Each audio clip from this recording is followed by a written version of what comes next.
Hello, my name is Marcus. I'm the compiler of a collection of therapy quotes entitled 1001 Windmills of the Mind, a collection of quotes taken from what's often called the psychodynamic or the psychoanalytic perspective, which long ago, as I understand it, was referred to by some as philosophical medicine or narrative medicine. Narrative medicine.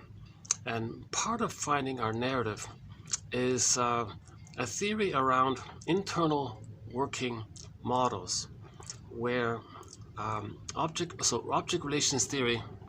Oh, by the way, here's this, check out my interesting new little spot here for the moment. A lot of cranes and things. So this might just be sort of a one-time use for this location. I've been bouncing around searching for a place where I can do my videos, and so the search continues. This is sort of an unused sort of a partial storage room, I guess, but it's fine. I'm thrilled to find it. So this might just be a one-off location here, and plus there's I don't want to speak too loudly because I don't want to disturb anybody who might be not too far from me here. So hopefully the audio is okay. So the psychoanalytic perspective or narrative medicine seeks to find our narrative. Now, part of finding our narrative, so why does somebody want to find their narrative? What does that mean? Why do we need to know our story or some kind of sense of continuity of who we are and how we become because of what happened and our experiences and what did we learn? How are we developing and growing? And like this kind of story of our development, why is that important? Well, the theory is if there's a thing called attachment trauma or relational trauma, developmental trauma, interpersonal trauma, which leads to arrested development or developmental arrest or stunted development, right, etc. That developmental arrest occurs because the story was too much for the child. He couldn't see it, perceive it, conceptualize it. He didn't want to know it. So that's the scarecrow in The Wizard of Oz. He couldn't feel it, so his feelings are fragmented into another character called the Tin Man. And they're both disassociated or disconnected from the body. That's the scarecrow. So in The Wizard of Oz, Dorothy discovered those characters, meaning representing aspects of herself, right? Her consciousness self, side of herself, her feeling self, and her embodied self. They were all fragmented. In the beginning, she found them individually, and they were sort of separate, and she had to bring them together. So the symptom of trauma is that those three characters, Tin Man, Scarecrow, Lion, were scattered all over the place in that dream world metaphor. So that means the story couldn't be known. The story, and we fragment it like that. And that's a trauma. That means our feelings are not in the body. We don't know our feelings. That's a Tin Man. Right? And our consciousness to be able to link up our feelings and have it in our body, that's the ego. That's Scarecrow. That was separate.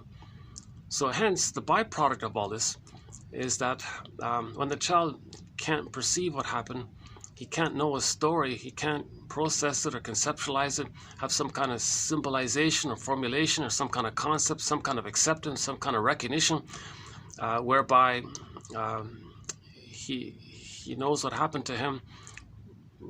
But if he can't know what happened to him, if he doesn't know what happened to him, that means there's trauma. That means there's trauma. So one image for strain trauma, developmental trauma, attachment trauma, interpersonal trauma, all of these developmental kind of relational, interpersonal type of traumas. Okay, so the first part of the trauma is that the earth opens up and Miss Core gets pulled down into the underworld. Okay, so something innocent got yanked down into the underworld. Now the underworld, it just means the unconscious, and that pulling down phenomena, that's called repression. Okay, a modern version or a contemporary version of that myth, or that motif rather, is that in the Disney film Inside Out, Joey and Sadness got zooped into this other world. Okay, even in the Iron John story, the dog got yanked down all the time. In the Atalanta myth, the king puts the baby in the forest. So something pure gets lost into the forest, underworld, okay, in this other world, right? Or there was a sci-fi TV show called The Room. I remember starring, the actor was Peter Klaus. It just ran for one season, and the main idea was that some little innocent girl opens up the door to some mysterious room. She walks in, and she's disappeared, and we don't know what happened. Father has to run in and find her. Okay. So that's like a symbol. That's something pure, like the daughter or the baby, or the golden ball goes down the well. Some valuable aliveness of our feelings, joy, sadness gets zooped away.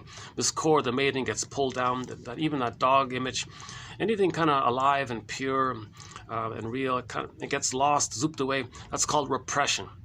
Repression. So myths and fairy tales describe psychology. So that image refers to repression, meaning the child records it in his implicit memory system, his pre-verbal memory system. Okay, it's pictorial, it's pre-verbal, it's timeless, it's in the brain, it's in somewhere in that brain stem, amygdala area, it's in the old brain somewhere. It's recorded. It leads to a working model. It relates to a working model, a representation of himself in relation to the mother that caused it. And there's like a memory template in there, a mental template or psychological imprint, some kind of schema, traumatic script, okay, some kind of architecture, organization, intrapsychic society, whatever it's called. Reciprocal role procedures are recorded there. The CCRT is in there, the core conflictual relationship theme. The relational units are in there. Meaning the self, part self related to part other, and the linking affect. And there's architecture of the unconscious, or the endopsychic structure. So object relations theory is the study of this imprinting that the child makes, the internalization of his interpersonal relationships. And he records it. He records it because he's trying to, when something's very emotional, they're going to remember that deeply, right? And the baby's very vulnerable. He's going to deeply remember it. Well, this is a new sort of scene here for me. Yeah. I'm right on the busy road here. Interesting. Got the subway. Yeah. First time here.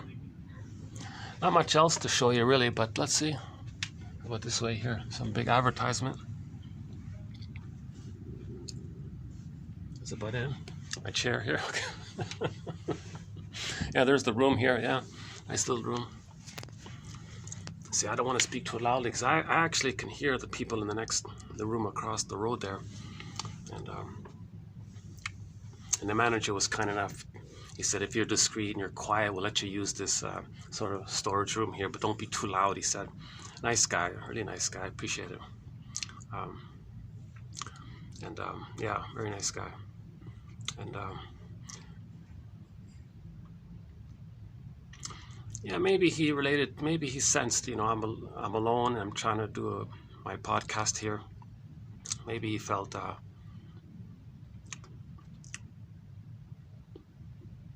well, it's hard to tell, right? It's hard to tell.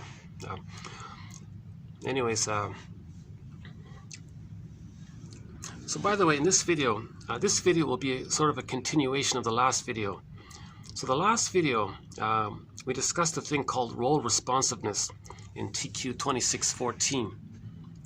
TQ 2614 was all about this jargon called quote-unquote, role-responsiveness. That whole video was just on that. Now this video is going to be part 2 of it, and the next video will be part 3 of 3.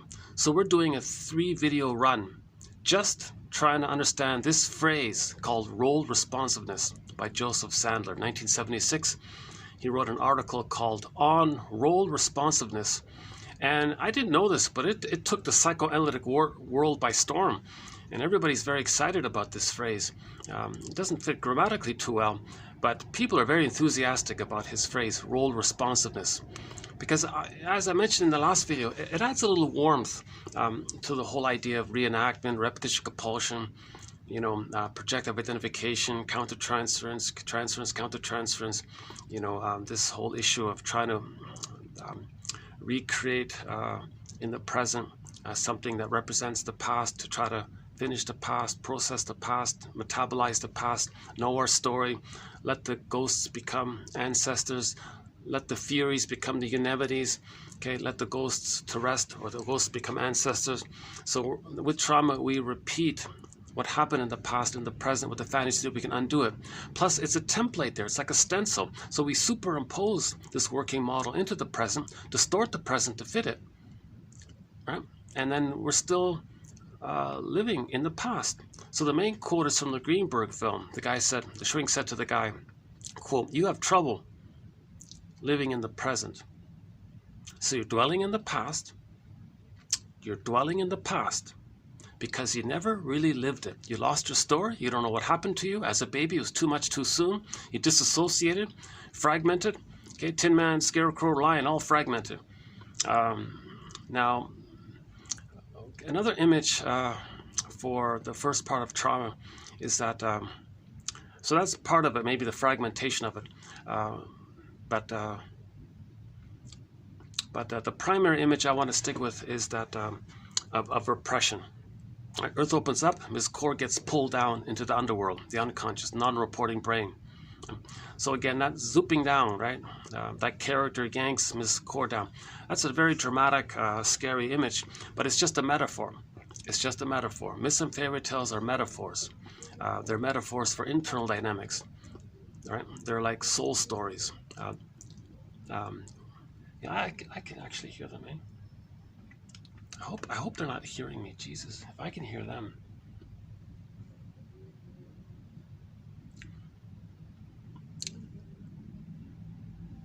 Let me just double check. I want to make sure. Let's see.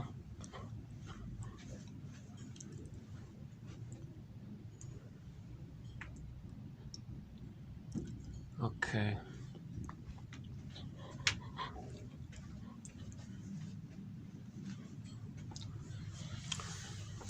Just get used to it then.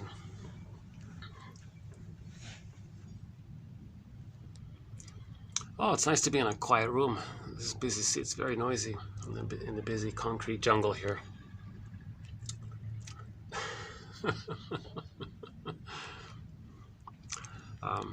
One second. Let's see.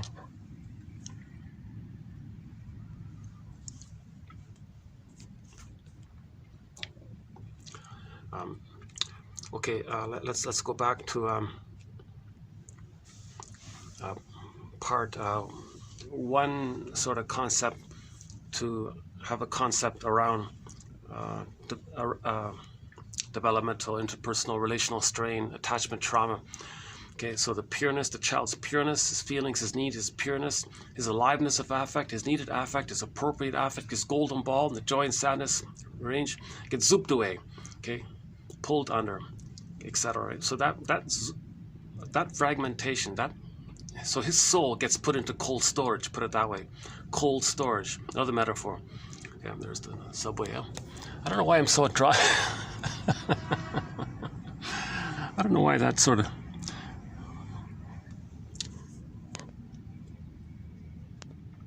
I don't know why the subway sort of... I've never had this scenario where the subway just drives right by me.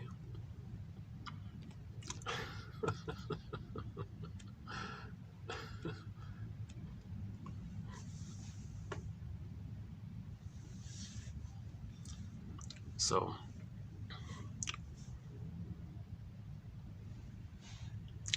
okay, so the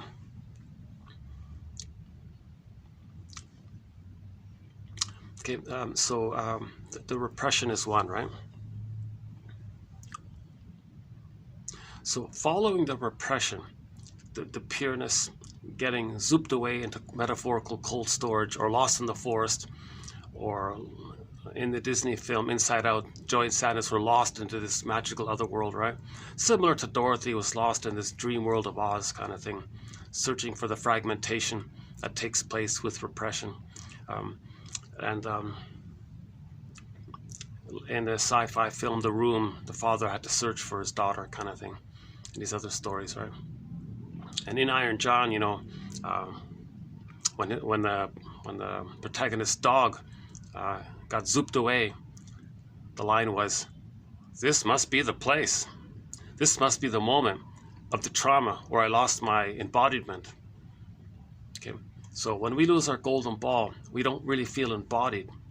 So the feelings being disconnected like that, being frozen like that, we may say we feel disembodied, metaphorical. We feel not. The feelings are in the body, so to speak. So I feel, therefore I am. They're connected. If we don't know what we feel, it's hard to sense our presentness. Like we don't really enjoy the present because we're frozen. We live to the extent that we feel, says Karen Horney, one of our mentors. So if we don't know what we're feeling, and we're kind of frozen like that, and we're stuck in the past, dwelling in the past, repeating the past in the present, not enjoying the present because emotionally it's still in the past. Hence back to the Greenberg film, quote, you have trouble living in the present, so you're dwelling in the past. Okay, dwelling in the past. So the present just becomes a new replay. There's the subway again, huh? Okay. Okay. I don't know why.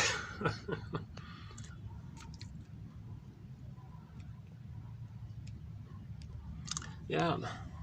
Are those the new electric buses? Those look like the electric buses. Yeah, that's awesome. I think the batteries are on top.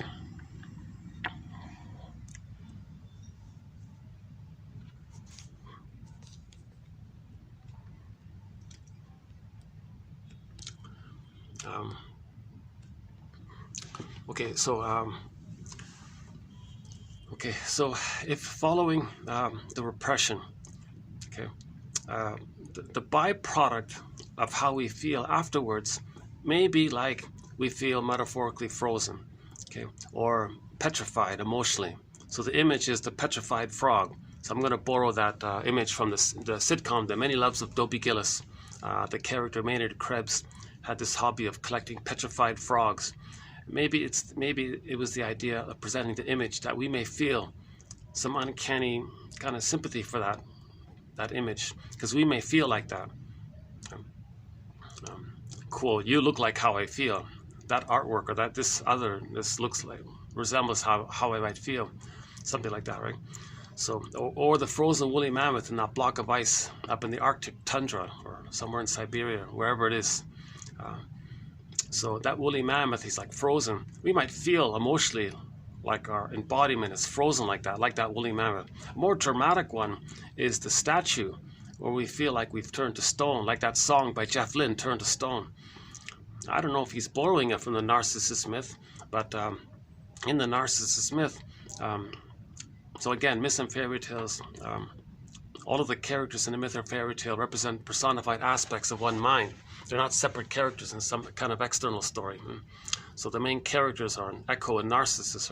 So in that myth, just briefly, Narcissus looks into the pool of water. He sees a reflection of himself. He's transfixed there. That just means that all babies think it's all about them. It's just one. They're one with everything. Everything serves them. There's only them. It's solipsism.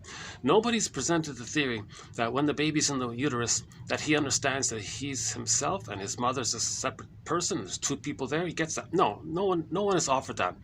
Like the Greek myth, the baby thinks it's just all him. It's solipsism. Primary narcissist. Everything serves him. He is everything. He's the universe, or the center of the universe. Everything serves him. It's just all him. Everything's for him. He thinks he's just some kind of god, and he owns the whole universe. Some kind of crazy thing like that. So that's how all babies might begin in the uterus, right?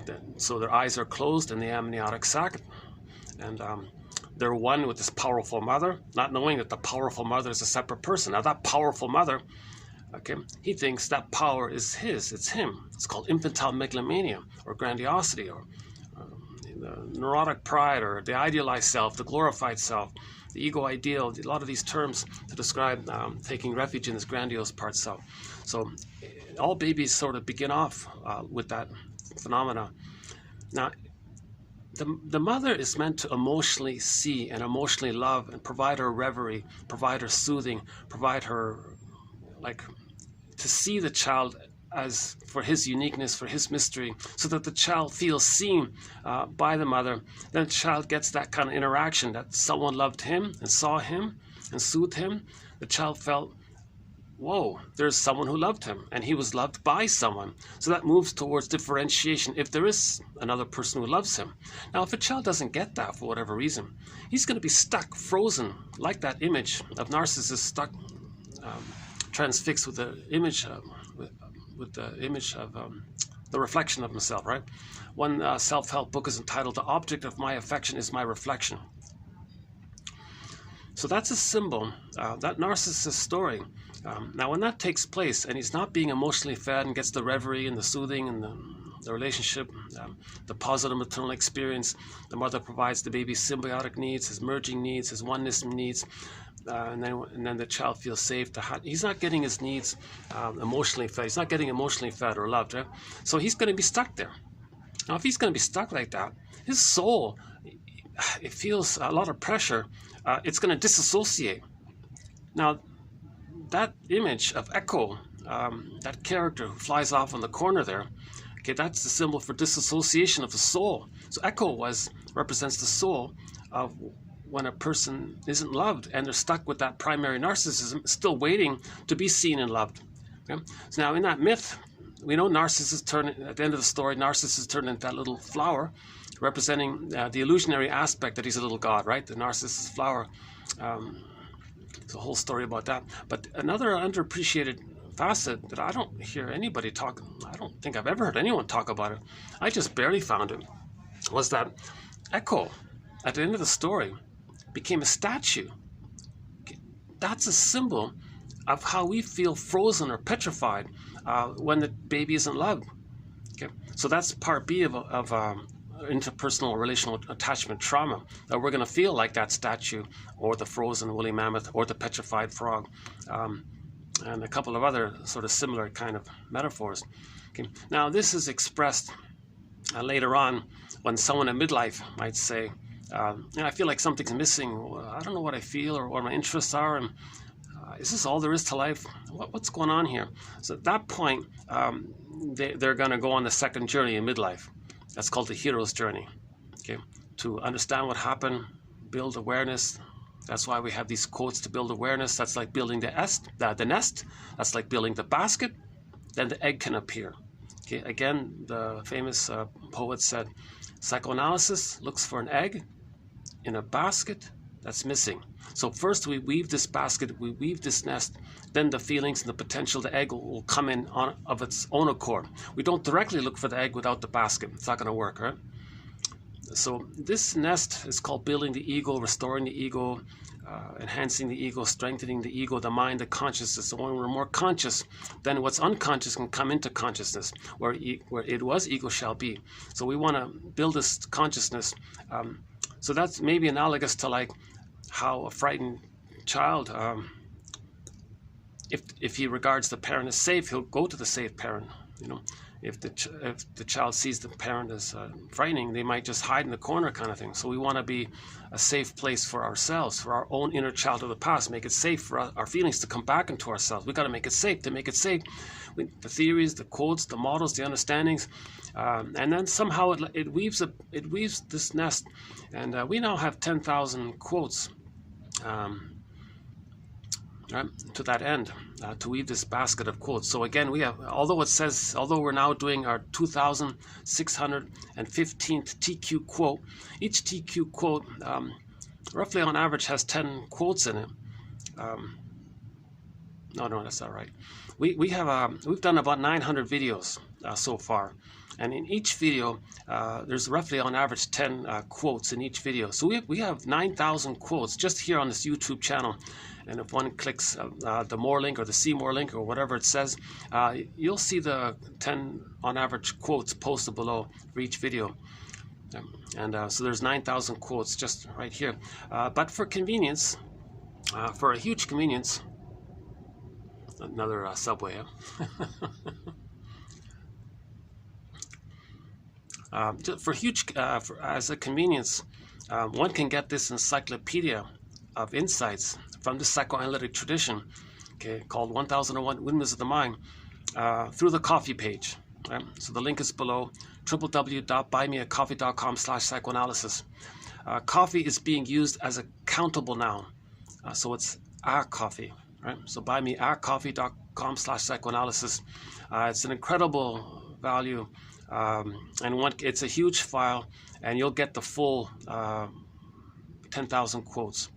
Okay, so you'll get all of the ones that are on YouTube here, plus another 1,000 quotes that's only in the file, and all in all, roughly 10,000 quotes, and they cover 57 topics, themes, chapters, and now this topic on role responsiveness that we started in the last video, it's sort of embedded within object relation, our topic on object relations theory, and there's overlap with projective identification and countertransference. So I'm not including role responsiveness as a separate thread. It sort of highlights other threads.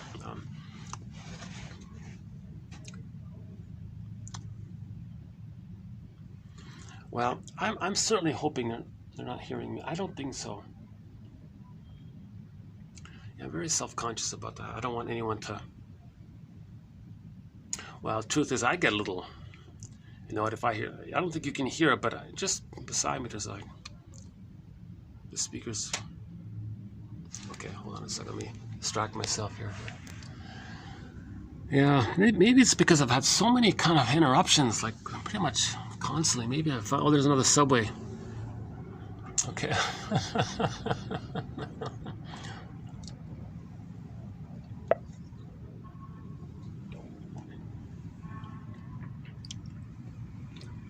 Yeah, so just like that crane building that building. You see, oh yeah, see those workers there building that building? Well, we want to build our consciousness. We want to build a nest. So just as when that building is completed, it'll house people. Well, when we weave this basket, it'll house our feelings. And it'll get back into our body, and then we make sense. Okay. So when we feel frozen, Krista Wilson describes it as not being embodied. Her line is, if you're not in your body, you're not making sense, literally. And it's disembodied discourse that causes these problems. She means disembodied discourse. She means, what's the discourse? People are distorting the present to fit the past trauma with the fantasy that they can replay the past and get a better outcome. So everyone's sort of competing with each other. Hey, you be the good mother that I need in the nursery. No, you be the good mother that I needed in the nursery. And they're competing to see whose childhood they're going to recreate, more or less. So that's sort of that's what she means, that it's disembodied discourse that causes a lot of the problems that we see, right? So for more on that, check out 2 videos ago called towards the end of the video, the last 45 minutes, called 26 Ways We Are Repeating the Childhood Past Symbolically in the Present, with the grand fantasy that by symbolically replaying the past, again, we're dwelling in the past, we're not enjoying the present. So with the grand fantasy that by replaying the past in the present, we can somehow change the past. It's ridiculous. So that's a very important one. You know, if things go well here, maybe I can update. Maybe I can try another. Maybe I can try to do it again, the 26 ways. Let's see how it goes here. To be honest with you, I know they're going to have their break soon. That's what I'm kind of worried about. When they go on their break, what if they come in here and they say, who are you, or something? What do you want? I said, well, and then I got to explain, well, the manager let me use it if I'm quiet. But if they don't hear me, then there shouldn't be any. That's what I'm worried about. I'm just conscious of. I don't want anyone. Then the manager, then the nice manager might get in trouble. That's what I'm trying to prevent. I don't want the manager to get in trouble for being nice enough to let me use this room. He said.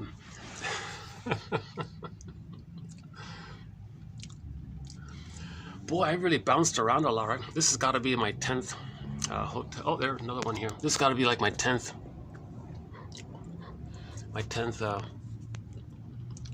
This is my 10th hotel. I've tried coffee shops and law. Oh, I mentioned the organic cafe. I went to the organic coffee shop. Oh, forget it. No way. It's way too popular. It's you gotta even wait for a seat. And there's even a sign that said no filming in the venue. It's a nice sort of artistic venue. It's really nice in there. So I guess that's part of it. But that's a no-go. That organic coffee place. It's a pity. Because it's in the center of a 1-acre lot. It's all garden-like all around, and it's in the big city here, which is surprising. I can see why it's so busy, right?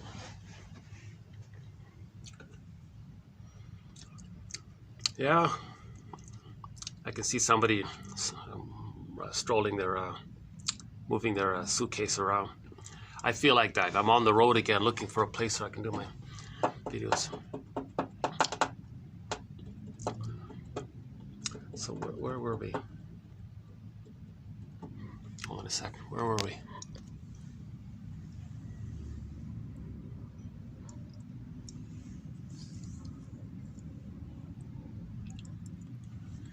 You know, I haven't. No, that Carlton, is that a hotel or just a residence? You know, I'm going to double check that Carlton and see if that works. I don't think I've been there. See, this is like even further. I keep going further and further away to look for menus, right?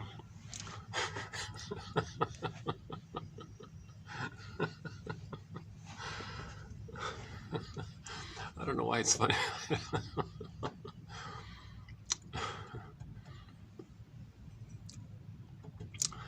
Okay, but this is actually this is quite a serious topic. Tell you the truth, it really is, because if how do we heal from arrested development, stunted development, where we freeze up and lose our golden ball, lose our narrative. So we need narrative medicine. Okay, this weaving this nest there, that's like being our own story doctor. Chinnen uses that phrase. We got to be our own story doctor. That's the narrative medicine. If we know our story, and it might lead to memories, then it might lead to feelings, then we stop repeating. Paul Libby Russell, TQ 2119 says, the reason we repeat the past and the present is because we lost our feelings and our story. Once we get them, we stop repeating. We repeat in search for feelings and story. Another subway here.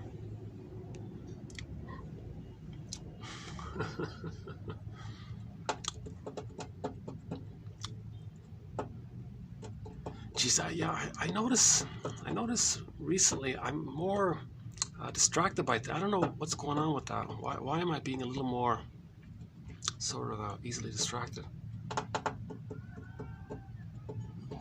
Maybe there's some delayed onset. I think it's built up in me, the constant moving around, the constant interruptions. Maybe it's sort of, it has like a snowballing effect, and maybe I am a little more easily distracted, reflecting my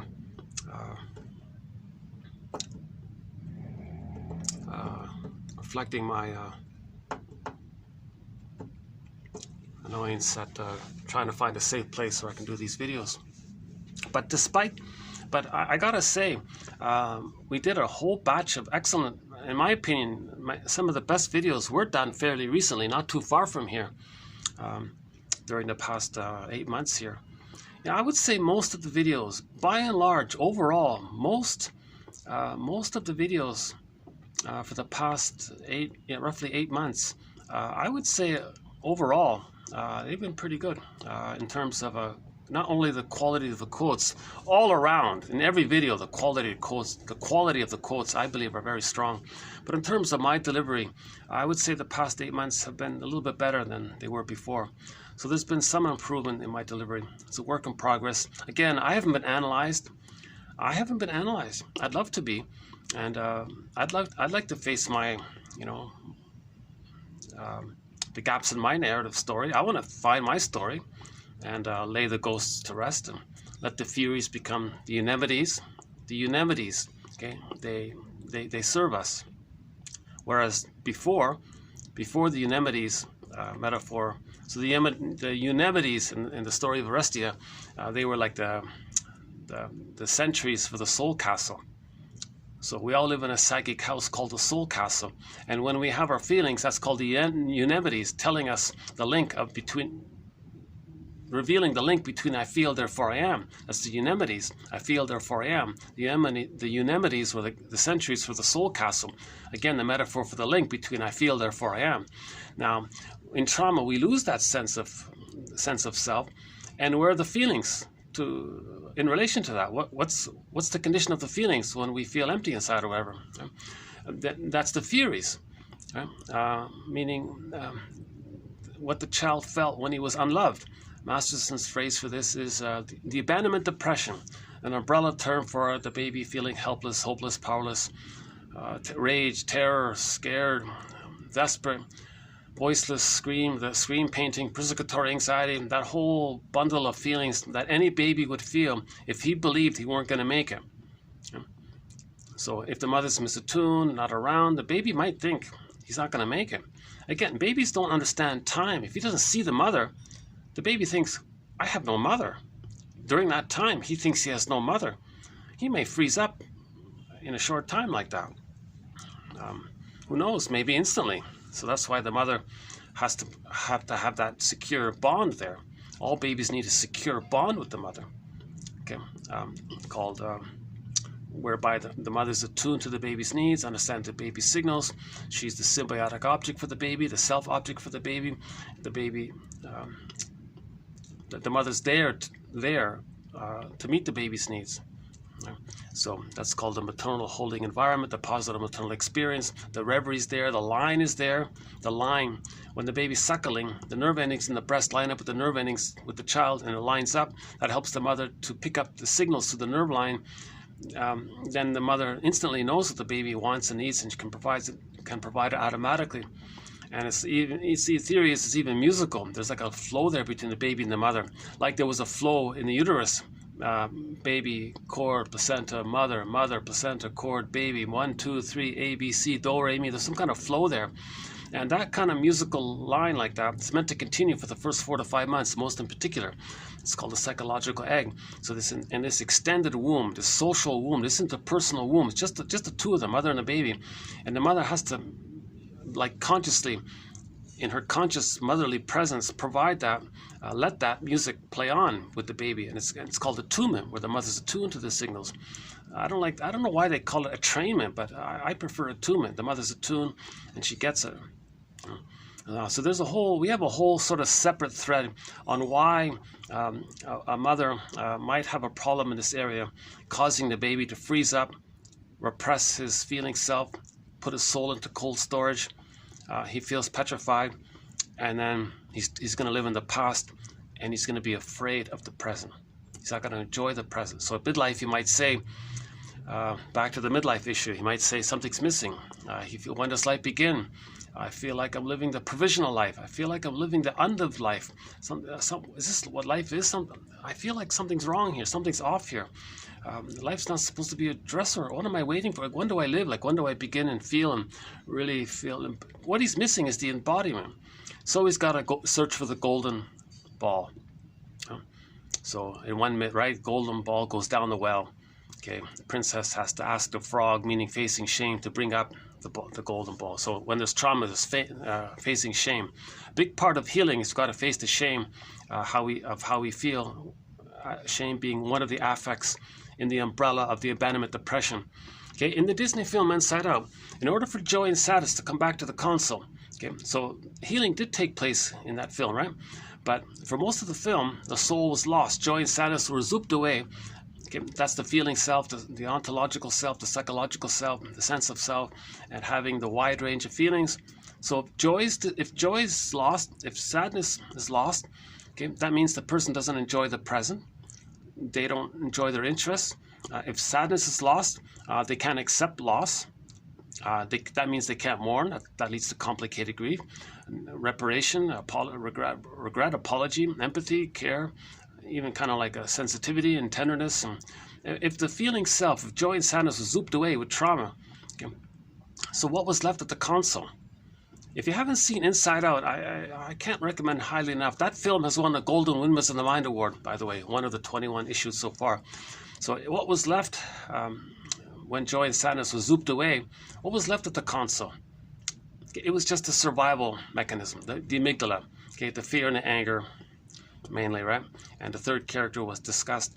But for most of the film, disgust represented just the physiological distaste and dissmell, just sort of like a physiological side of things, right?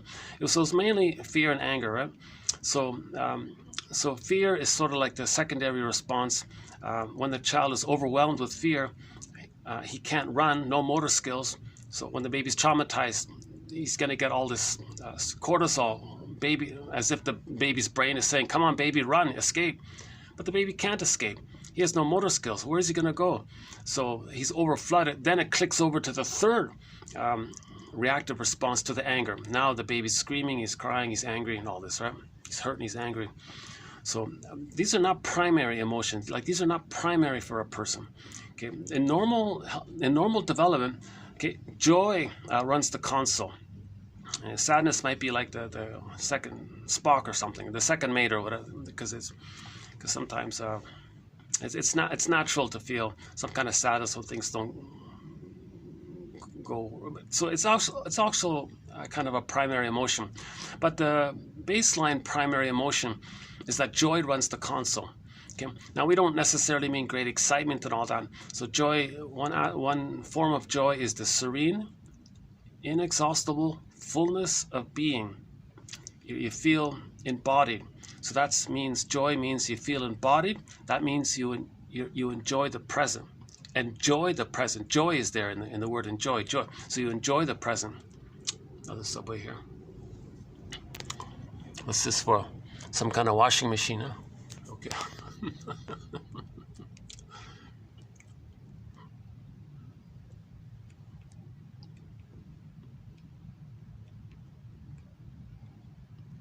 Oh. Okay. I think the novelty here makes me I think it's sort of novel for me here to see all these, like I'm seeing all the daily life, the buses and all the traffic and all the motorbikes and things.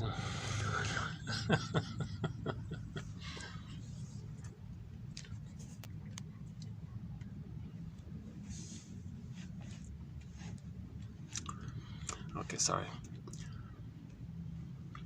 Hey, look at that. There's some kind of rooftop over there. Let's see. What's that? You see that? You see that like white tent there with the greenery? That might be a rooftop, but it's too hot to use it there, right? Not sure what that is. Oh, that might just be an office building. No, okay. See, the search continues, eh?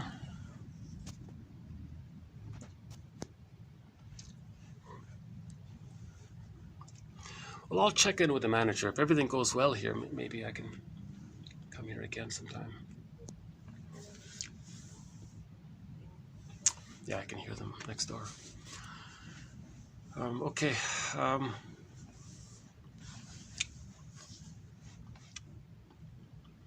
Yeah, so joy and sadness was zooped away. All that was left was the amygdala, the survival personality. Okay. So what's the survival personality? It's just the amygdala. Everything's it just thinks about the grandiosity. Now, the main emotions in the survival personality, it's going to be impulsive, hyperreactive. Now, they're going to judge everything in either or terms. So the splitting mechanism is very strong there. Useful, great, not useful, forget it. So either perfect or forget it, all or nothing. They might have these kind of either or because of the emergency. They're going to divide things. So when the baby's traumatized, they're going to go through life later on seeing things in either or. Either or thinking, not being able to see the two sides of a story. Okay, just putting things in either or and just compartmentalizing one and separating, and not that kind of splitting mechanism. That's a sign of trauma like that. So in the survival personality, if the amygdala, he has that kind of either-or mentality, okay? And impulsive, hyperreactive. They're not enjoying the present. They're just in this fearful, traumatized past mode, just trying to, waiting for joy and sadness to come to the console, because that's the primary emotion. In natural development, joy runs the console. So we want to get joy back at the console, running the console. And at the end of the film, an interesting point, how did joy come back to the console? How did joy and sadness get back to the console? Ironically, okay, the image there, nobody's mentioned this, underappreciated point, is that a person, any person, they're going to have to feel the shame, disgust, and rage at what happened to them. And to get to that place, we have to feel safe with a caring witness. Grief is healed when it's witnessed by a caring other. Plus, we have the ego consciousness plus the safety of the other person. That's the yin and yang of healing. Knowledge is the yang. The caring presence is the yin. We need the both. That now we're facing. One comedian calls it, the truth will upset you free. So we got, what's the painful truth? The truth is, the greatest hurt of all, mother failed me. The greatest hurt of all, mother failed me. Okay, meaning we gotta get to that place. This shocking place that is very hard to admit. It takes a real hero to admit this painful truth, that the mother failed. Not blaming her, just trying to face the painful truth, meaning she failed to provide a secure attachment style for whatever reason. Okay, now we got to be a psychological detective. We got to be a psychological detective. What's this? Okay, a lot of advertisements there. Some kind of kids film, I guess. Some kind of cartoon or something. Okay, now we got to be a psychological detective. Okay, and now we got to find our parents' narrative.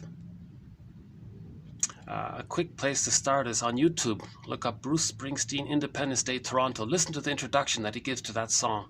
That's a good place to start. Okay, Rosanna Deerchild's quote: "The more I learned of my mother's story, the more of a person she became." Okay, to me. So one good place to start. So the parents didn't know it all, they couldn't do it all. But like Springsteen said, there were still some blessings, but we didn't get it. So Grosskopf says, the true meaning of honor your parents, if you want to honor your parents, the true meaning of that phrase, to honor your parents, means understand their psychobiography, their psychological situation. What their personality pattern is like, what their repetition is like, what their role responsiveness is like, what are they repeating. So that's honoring them, seeing them as people beyond their role as being a parent, seeing them as people, and so on. So we have a whole thread on forgiveness. So that's the important part. So one other good place to begin is find out your mother's favorite joke and your father's favorite joke. That's a very immediate, quick way to start. Find out your parents' favorite joke. Okay, that gives you a clue to a theme of what concerns them. Find out their earliest memories. The Enneagram, what's their Enneagram type? That can help. Which attachment style? Which insecure attachment style? Disorganized, reactive, avoidant, anxious, unformulated, disassociated, etc. Find out in the personality patterns. Were they traumatized before 18 months? That's more the stinger personality, where they say, I'm okay, you're not okay. Or maybe they were traumatized a little later on, between 18 months and 36 months. That's sort of the clinger personality, where they say, I'm not okay, you're okay. That's still okay. Maybe they were both stingers, and which uses projective identification more, means who goads others more, because in goading others, that's the communication that the mother didn't respond to them. The mother didn't soothe them. If someone's going around trying to coax you or tease you to express your unconscious feelings, and the projector wants to see what they feel externalized, okay, that traces back to when the baby's nursing and the mother didn't soothe them. So later on, they want others to feel what they're feeling as a replay to try of where the baby thought he can get the mother to feel what he felt so that the mother can soothe them if the mother got the signal. That failed, so later on they goad people to feel what they're feeling, but nobody in the present is the breast mother from the past. Okay, so they do it again and again. That's called projective identification, or kind of coaxing others to play a role from the template to replay that. And the other is engaged in a thing called role-responsiveness based on their psychic structure. So that's coming up in a minute here. And find out the games, Eric Burns, the games people play. Okay, duplicity. All of these things, that means they didn't get their symbiotic needs met.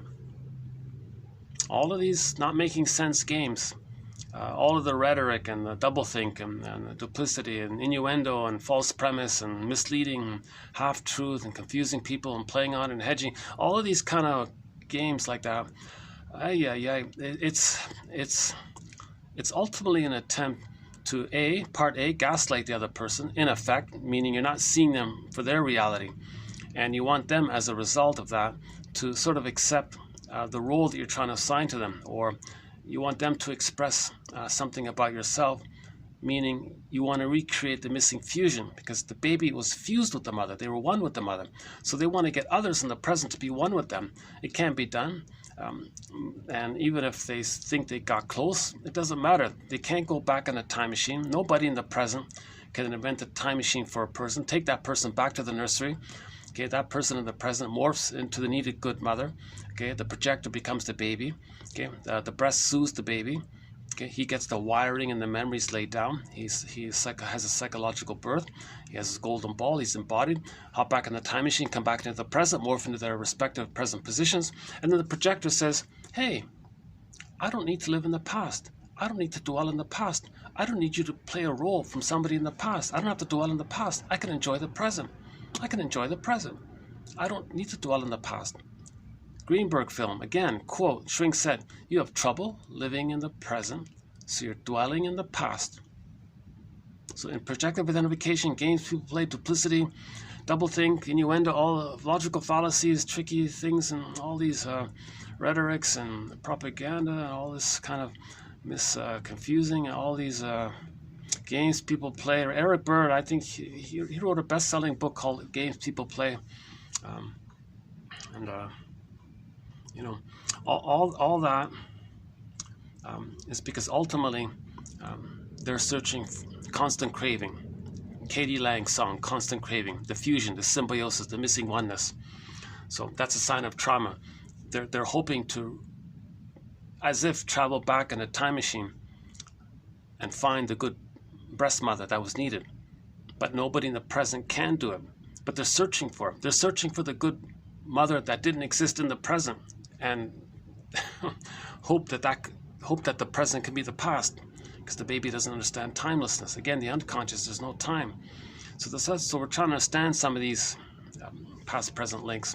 Okay, how the present is some kind of as-if staging-like thing, symbolizing or metaphorizing the past.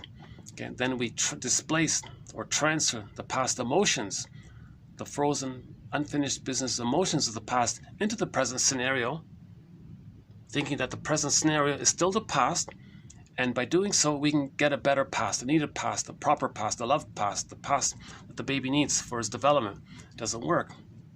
Okay, so find out which parent, as part of honoring our parents, moving towards understanding and forgiveness, hence we see them as people. When we see them as people with their two sides, then we can differentiate, then we can accept that they're people, then we differentiate. Remember, a baby can't separate from a fantasy of a goddess and demon in his imagery. If the baby's traumatized, he doesn't really have a memory of a human loving him.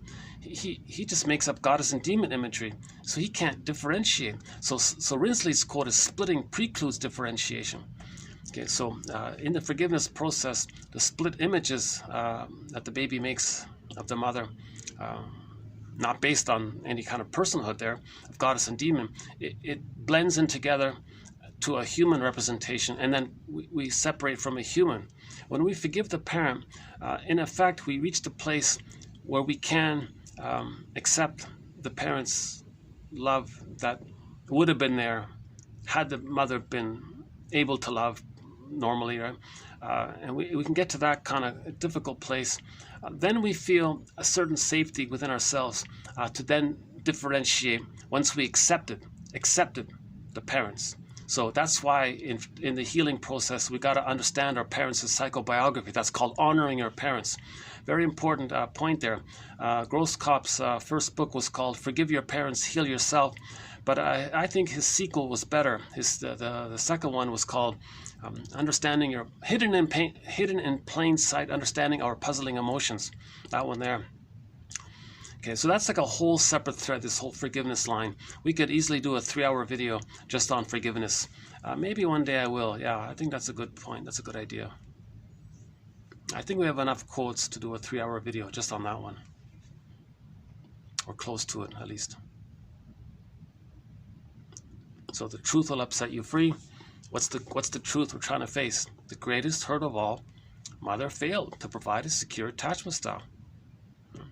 Okay, and then we're going to feel like the Disney film, when Joy and Sadness came back to the console, it was with the help of rage, disgust, and anger.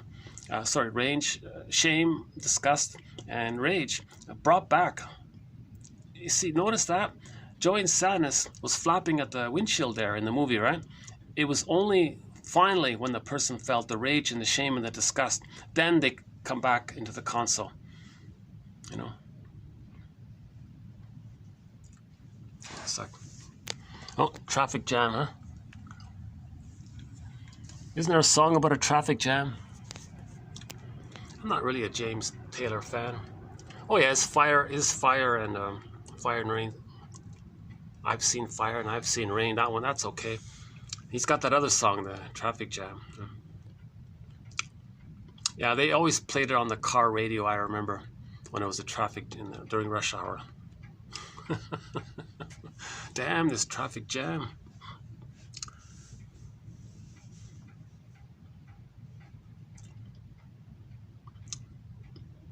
Yeah. Actually,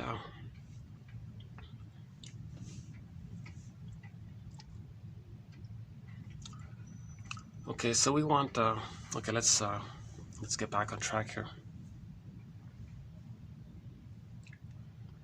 Geez, you know, I wish I can make it, you know, oh my God, if there's some way I can make this a regular, this would be great. This would really be great.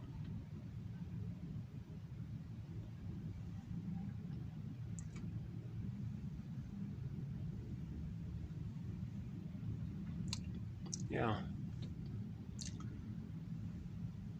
See, I can even walk around a little bit, right? If I could, right? Let's see.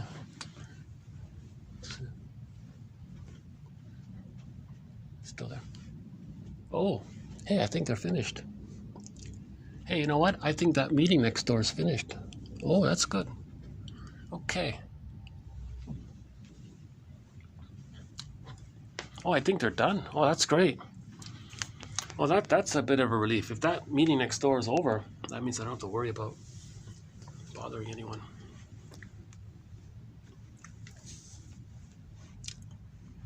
Oh, my last video, yeah, that was a tough, it turned out to be not so bad as I thought, but I had a lot of mini interruptions during that last video. Okay, let's see if I can get back on track here. Let me let it sink in that that meeting's over there. I gotta, like, really? Are they really gone, or are they just taking a break or something? Okay, so we were talking about the Disney film Inside Out, how when we feel safe, then the real feelings can come up around our narrative. We're getting our narrative, then the real feelings come up. So we're looking for a narrative, then the real feelings come up. That's the healing. It's called the working through process, or the mourning process. Then we get back joy. Then joy comes back to the console. Joy means I feel, therefore I am. And then we make sense and we enjoy the present. That's the healing journey, to get joy back at the console, meaning I feel, therefore I am.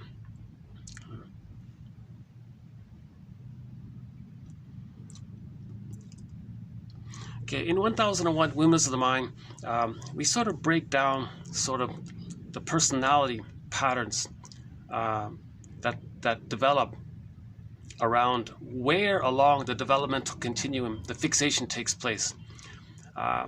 So there's a theory that depending on where the freezing takes place along birth to 3, that continuum, a certain personality pattern is going to spring forth. So just in the most broadest, simplest of terms,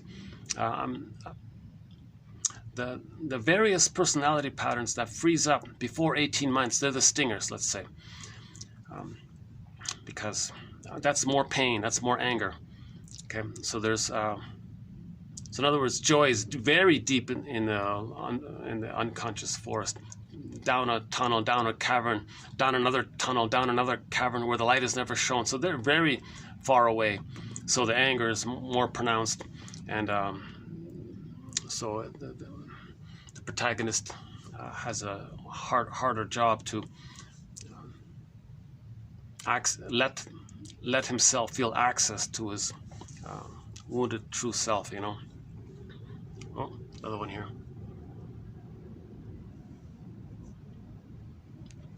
Well, that's an air conditioning ad, I think.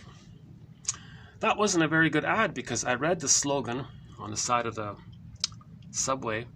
I read their slogan, but I wasn't fully sure what they were selling. Interesting, right?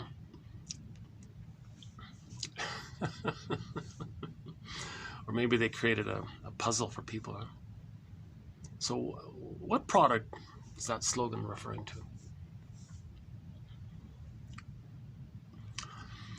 Okay,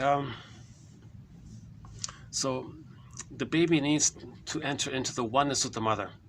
That's called the merging. If the baby doesn't even get that merging, or if he's prematurely ejected out of the symbiotic egg, that can lead to the bully pattern, or the more traumatized introverted version is called the Iago pattern. Okay. So the bully pattern is going to frighten lackeys, hoping that the lackey can be symbolic breast, but it can't be done. But the lackey is going to have some kind of frightened response. That's the imagining that the mother had some response. So there's the connection. The baby must have some kind of response from the mother. That's going to be the attachment to the connection to the mother. That's failed. They want lackeys to have some kind of reaction. That's them thinking, well, the mother is there for them. So the lackey's playing that role like that. Now Iago, a more painful version of it, doesn't even bother with that. He's so cynical. He just wants to see goodness damaged, because that's the envy-based one. Now, the narcissistic pattern does merge with the mother, but he can't separate. So he's got more safety in the sense. So he's not dramatic in the issue of safety because he's got the mother. He's even become the mother. So, and there are the lower functioning BPD and the criminalic one and some other personality patterns that spring forth between trauma between birth and 18 months. Okay, so if it's between birth and 4 to 5 months, they got the bully pattern, the Iago pattern, lower functioning BPD, the criminalics ones. Okay, and now if the trauma takes place up until 18 months, but he's frozen before 18 months, but maybe after 4 to 5 months, or blurred in like that, that's the narcissistic pattern, which is not so belligerent. But anyways, all of those patterns, all of those personality patterns are simply called the stingers. Why? Because now we got to pause here, and we'll come back to that point. Okay, so now we got to enter into like a detour here, and then after the detour, come back, right? So the detour is when the baby's in the womb, he thinks it's all about him. He's got paradise, one with the mother. Okay, so when he's biologically born, he can't lose the paradise. Babies are not meant to have paradise lost. The Garden of Eden, the paradise, the Shambhala, the Shangri-La, the Nirvana, the Unico Mystica, whatever phrases people come up with to describe this blissful, powerful, happy state where it's all about him, he's a little god. Okay? The baby needs an extended paradise. So when the baby's born, when he thinks that he's everything, he's the universe, he's the center of the universe, he makes everything happen, it's only just him. So when he's born and the paradise is gone, he thinks, where's my paradise? So part A thinks, am I defective? There's no paradise here? I'm supposed to have paradise. There's no paradise here. I must be defective. Okay, that may be part of it. Part B is, maybe the baby thinks, hey, wait a minute, if I'm a little god, well, no problem, I'll just fix the mother. Or the part of him that he believes, if the mother's him, he thinks the mother's a part of him. So in effect, he's going to try to save the mother, not knowing that the mother's separate. So he's going to try to fix himself, so to speak. So he'll try to save the mother, correct the mother, heal the mother, make a dysfunctional, malattuned mother, make her be a loving, healed, attuned mother. So he'll try his best to correct the mother. He'll try. He'll make whatever adjustments to himself he has to accommodate the mother. Now, part of that process is the baby thinks, geez, my mother's, maybe she's uncomfortable with my feelings and needs. What if I freeze up inside? Maybe that'll please the mother. And then she'll change her ways and I'll get my feelings back. Let's try that. So the baby gives himself up in the effort to save the mother. He freezes up. huge sacrifice, huge gamble, or not a gamble, a huge desperate effort to try to save the mother. It's not a gamble. He's just in this desperate effort to try what he can to get his paradise, meaning to save the mother to get his paradise. So he tries everything finally, even accepting the trauma onto himself, where he freezes up and Joey and Sanders gets zooped away and he's frozen. And so in effect, the baby says, "Mother, I froze. I don't need anything. I don't feel anything. Does that please you? Does that make you comfortable? And now you'll provide the love?" It didn't work. So at that point, the baby thinks, "Oh my God, if I'm a God and I can't save the mother, and I freeze up by it, I guess I'm really defective then. There's something wrong with me." Part C. Okay, in the merging, psychologically, imagine his self-representation being like a little cloud, and his mother representation being like this bigger, powerful cloud. And that bigger, powerful cloud is him. Now, he can't parse out where he begins and ends and where the mother begins and ends. Oh, another ad here. Oh, that's an AC. I guess that's an AC ad. sorry. Jesus, that's really I'll have to think about this. Why am I so easily curious like that? Am I like in a kid in a zoo? Oh, what's that animal? What's that animal? Or something like that. Okay, so the baby can't parse out where he begins and ends, where the mother begins and ends. So the mother's him. So if the mother's defective, meaning misattuned, malattuned, something wrong with her, and that's him, he just thinks that's him. He's defective. He can't parse out where the mother is and who he is. It's just all one. So if the mother's defective and he's this whole oneness of it all, and the mother's defective, then he's defective. That's part C. So so all babies begin with some kind of feeling of unconscious shame. Okay, insult to injury. He's got to deny that the mother's doing this and then hallucinate that the mother's a goddess. Oh boy, wow, what a real betrayal of his truth. So now he thinks to account for that, because he's defective, did he do something wrong now as well? That's called unconscious guilt, layered on top of the unconscious shame. Okay, guilt for doing, shame for being. Okay, shall I compare thee to an onion? So now the baby thinks he's defective and he did something wrong. So you add it all up, the baby concludes with the mindset, I'm not okay, you're okay, mother, you're okay. So all babies maybe begin with that temporarily. It's just an emergency. It's just a temporary measure. As with experience and the baby getting more love, it all sorts itself out, and it gets to its natural place of I'm okay, you're okay. But the I'm okay, you're okay, the natural place, it won't achieve that if the mother continues to be malattuned, misattuned, a bottle schedule, rough handling, and some others even use the baby to comfort them. Some others shame their baby because they want to communicate how they had been shamed in their repetition compulsion to replay what happened to them. Some others project their lost innocence onto their own baby. That mother identified with her shaming mother shames her own baby to reenact how the mother shamed her. So the baby in that process is shamed by all this. So if the mother shouldn't use the baby to meet her psychological needs. Oh, the lighting's better this way, right? Let me turn the chair like this. Is that better? Okay, I got the crates there. Get some better. Oh, the lighting's much better here this way, right? Maybe I should do it this way. Like that way. Should I do it this way? Okay, I guess the lighting's the best. Oh, this is the best lighting, right? I've got the curtains as far as they can open. That means I'll be distracted more by things on the outside.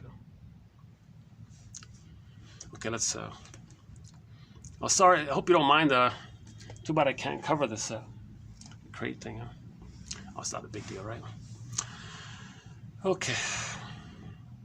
So, all babies begin with "I'm not okay, you're okay." What's that? Oh, there's that kids' cartoon film. Well, that's a theme park advertising. Yeah, sorry about that. If I do this video here again, I'll get used to it and then I'll blot it out, kind of thing. Yeah, the mind wants to. Yeah, the mind, when the mind is in a new environment, they're always scanning what's this, what's that, so they can predict things a little bit, right? Maybe that's what's going on. Okay, so let's say the baby starts off with, I'm not okay, you're okay. But up until 18 months, if somehow, some way, the mother didn't change her ways, and the mother continues to put the baby in double binds, continues to gaslight the baby, continues to not understand the baby's signals, know what the baby wants. Maybe the baby wants emotional feeding. Other says, oh, you're physically hungry. Baby's very enraged. No, I want your love feeding. I want your sweetness and your tenderness and your presence and your reverie, and I want you to see me and have some consideration and maternal presence for me, where I feel your maternal presence and I can have that memory. I need that kind of emotional experience. Mother doesn't get it. Oh, baby's upset. Maybe he wants food. Baby says, no, I don't want the food. Mother's very angry. She dips honey on the rubber nipple. Oh my, very shaming. Mother, how are you so misattuned to my situation? Maybe the baby's physically hungry. Mother says, no, you got to follow the schedule. Baby's very enraged by these kinds. So this is called a strain trauma. These constant, however many times a day, okay, the earth opens up and this core gets pulled down. Joy and sadness gets zooped away. He freezes up. It's like a strain. It happens again and again, every day, many times a day, day after day, 7 days a week. If this goes on for like a whole month, not just for a whole month, but for 18 months, somewhere up at that point, he can't take it anymore. No baby can tolerate being shamed and gaslit so many times a day, week after week, month after month. At some point before 18 months, the child's going to do a very drastic, very desperate, very troubled thing. Okay, so to deal with that pain, what's this?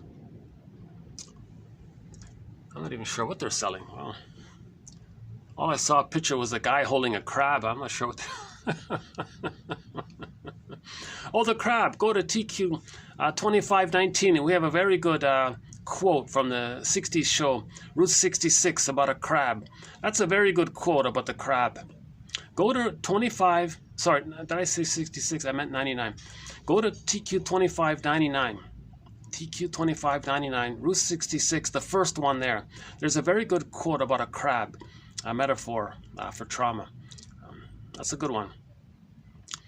And then read the remaining 10 quotes. We got 11 quotes from Route 66. That first one is about the crab, a very good one.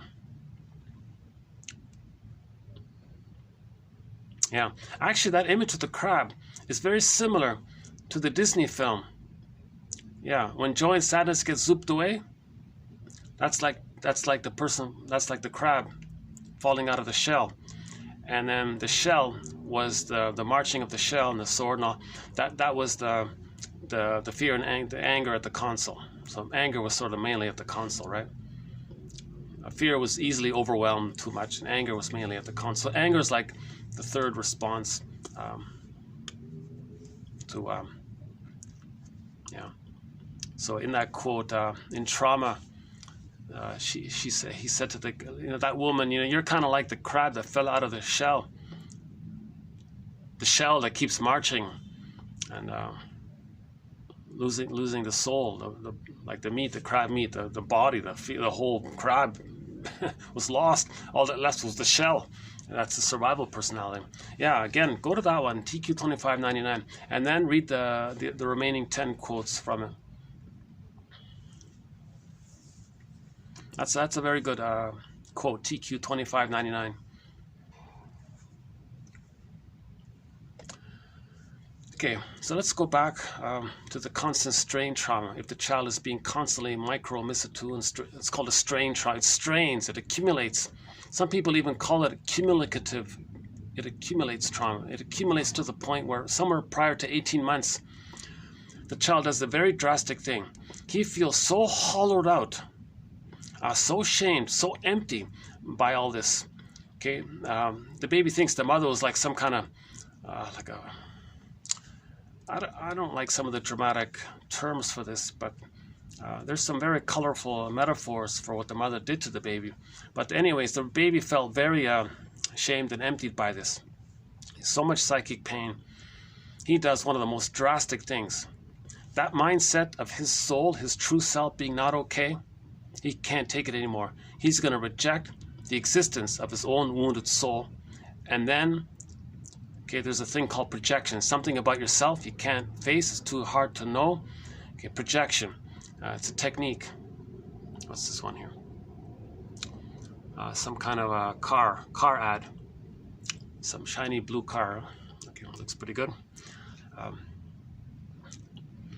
Okay, so he's going to yeah, that ad was for an electric a battery, a car. Looks pretty good, yeah. Okay, yeah, if I had the funds, I'd buy that blue car. I looked at it. That's pretty good, yeah. Okay,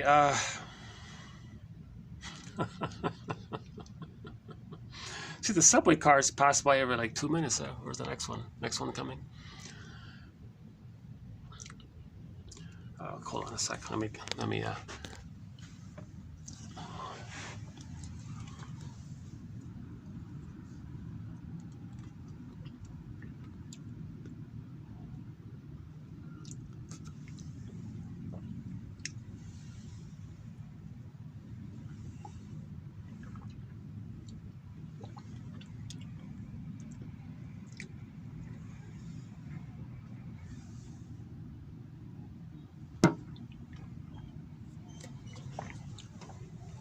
I want another subway, huh? Well, that's for some kind of mobile service, huh? Wi-Fi or something. Okay, so what's this very drastic?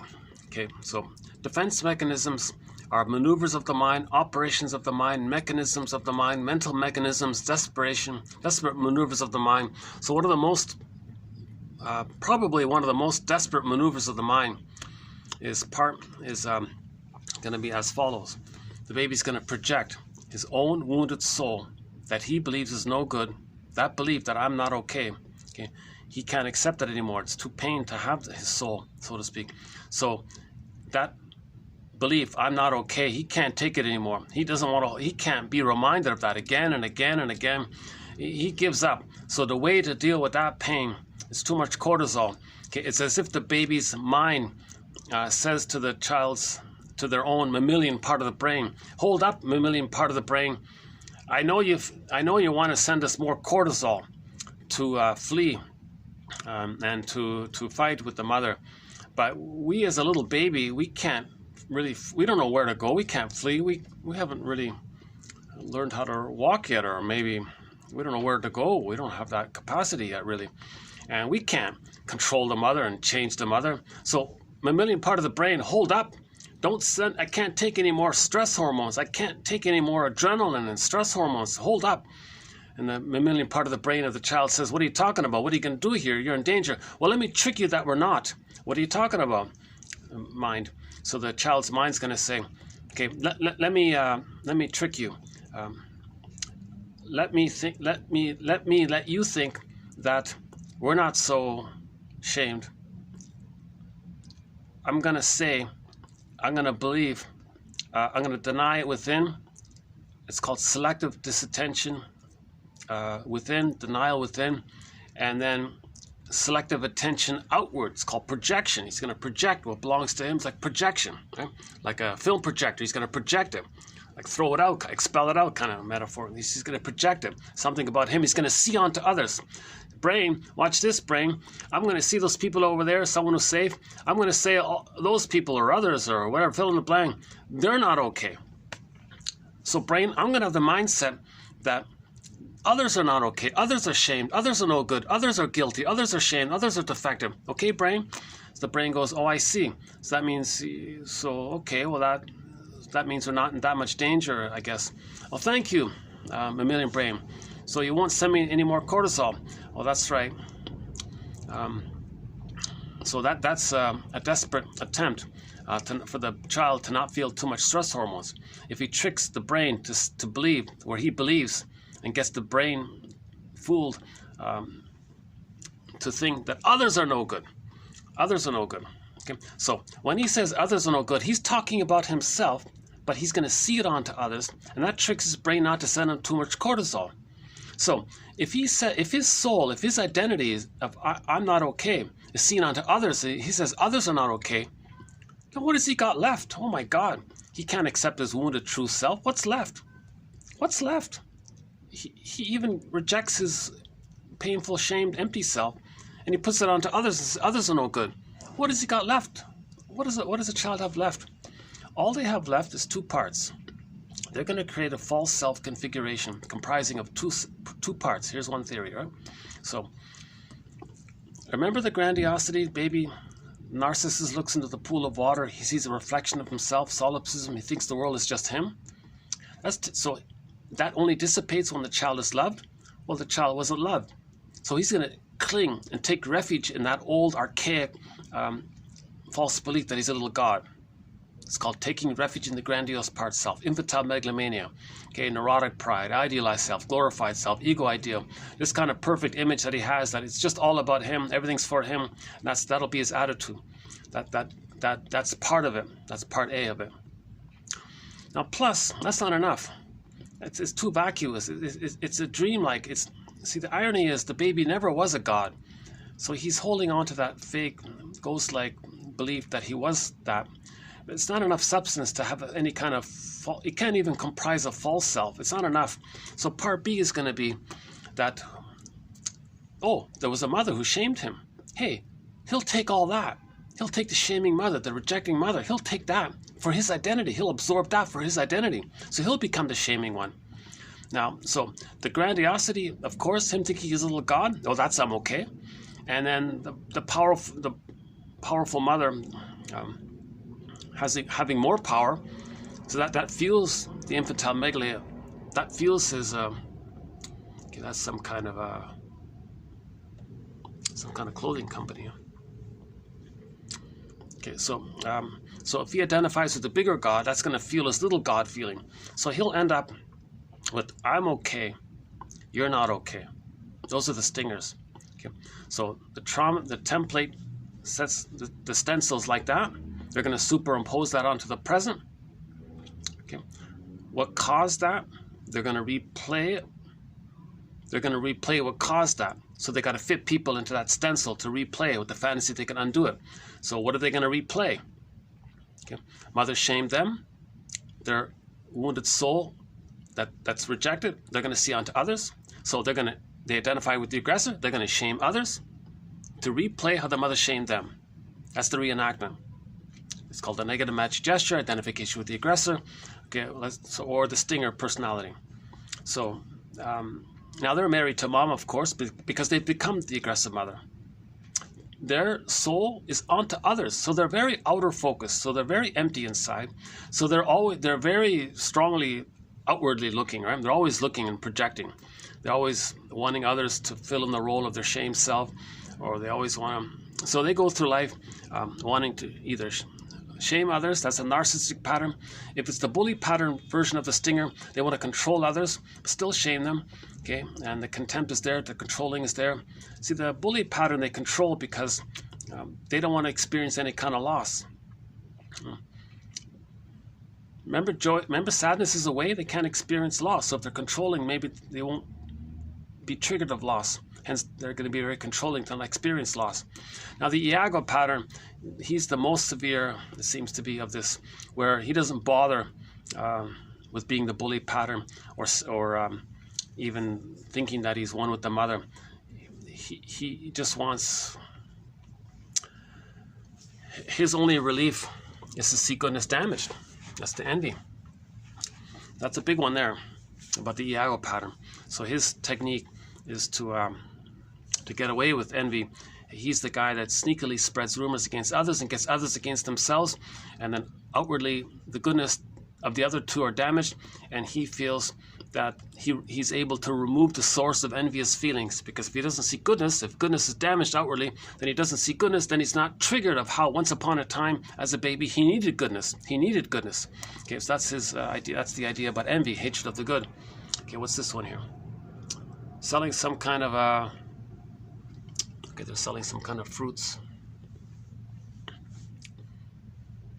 That's a strange ad, eh? They're selling fruits from quite a distance, from far away. Maybe frozen, huh? Oh, don't get me off topic here. I gotta stop seeing these subways here. Maybe I can do something. How's the lighting if I do it this way? How do I not get? Let's see. Is there any other lighting option? What if I go here? I don't want to keep seeing the subway. I keep getting distracted. Meanwhile, let's see. Are they really gone? I think they are. Yeah. Okay.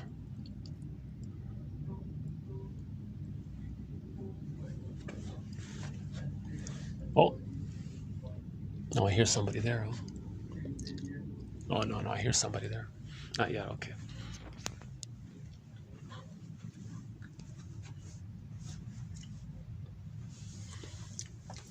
I hope that kind manager is not going to get in trouble for letting me hear.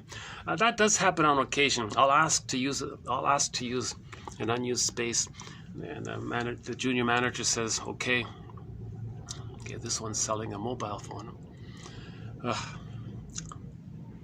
And then, and then later on, his superior comes in, oh, I'm sorry, he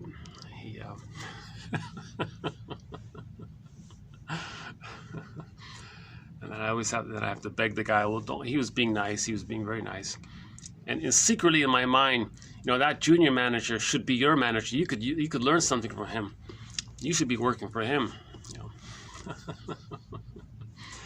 He had a more broader spirit here. Yeah, he had pretty good judgment, I think.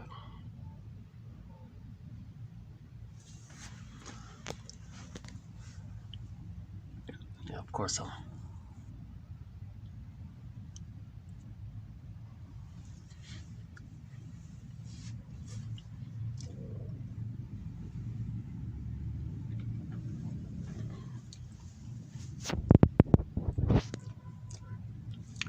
Okay. Yeah, yesterday we had some thunder, lightning and thunder was here yesterday. Some really, it was very close. Like the lighting and the sound were like, just like an eighth of a second away. It was like really close. Like the crackle of the lightning, and then the sound was almost not quite simultaneous, just like a slight little distance there. But that just lasted for a few times, just a couple of times. That was quite a quite a jolt, huh?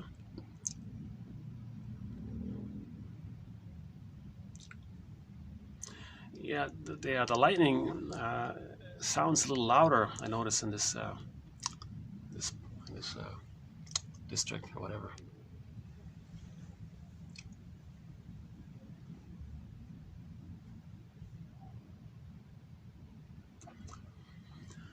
Let me get back on track here. How are we doing here?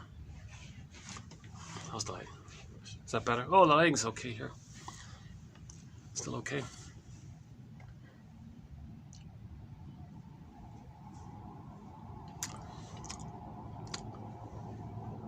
Another mobile phone ad, right? Okay, so the stingers, right? So they sing the song, find me somebody to shame, somebody to damage, somebody to control, etc. Now, if a child can hold on to his soul and not project it out, and if he can maintain that I'm not okay, you're okay, those are the caretakers, the pleasers, the clingers, okay, the helpers and all that. So they move towards people, right? Now the stingers, they move against people, right? Or away from people. So the stingers, so Karen Horney, people move towards people. They move either against people or away from people. So the stingers, they're going to be like either really away, but that's like a benign one, right? But Iago is against. Okay, so the against, okay, put it this way. So the against ones are going to be the stingers, whether it's overt or covert. That's the against ones. Okay, now in the moving towards people, those are the clingers and the caretakers. They say, I'm not okay, you're okay. So they always want to save others, take care of others, please others and all that. So now the people who move away, they just move away. So that's probably a broader term.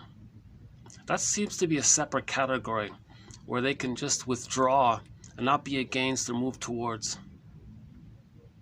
So they just want to be left alone kind of thing. They're not actively wanting others harm. They just want to, lick their wounds kind of thing.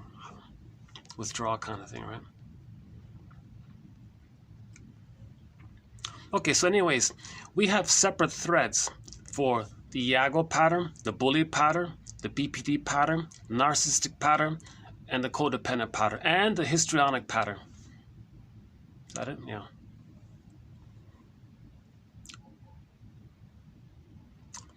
Okay, maybe what I'll do is I'll get into role responsiveness. Something I forgot to mention in the last video about role responsiveness. Okay, what's this one here? Oh, there's the one with the crab again. Okay, $25.99. The quote about the crab.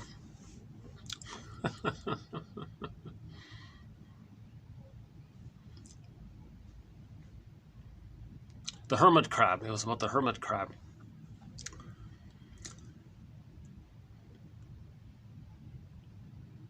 Oh, in the last video, something I missed, something I just when I shut the video, I missed something.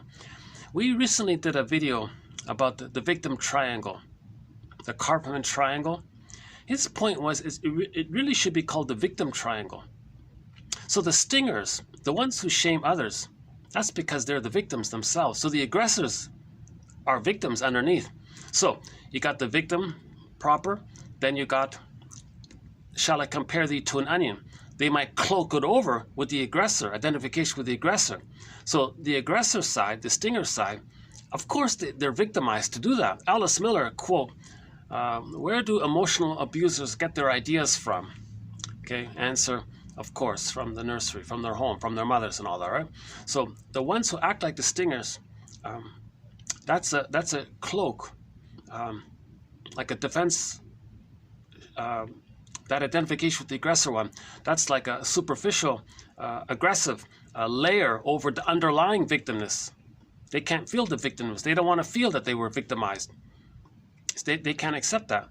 So in the victim triangle, you got the 3 points there, right? And the theory was we all move around these 3 points. So the victim one might be like the codependent, the clinger, the pleaser, the caretaker. They accept that they're wounded. They say, yeah, I'm not okay. I was victimized. They sort of accept that. So they may be in that place. Now, the stinger ones, they layer it over it. Remember, identification with the aggressor, they have that layered over. So, in other words,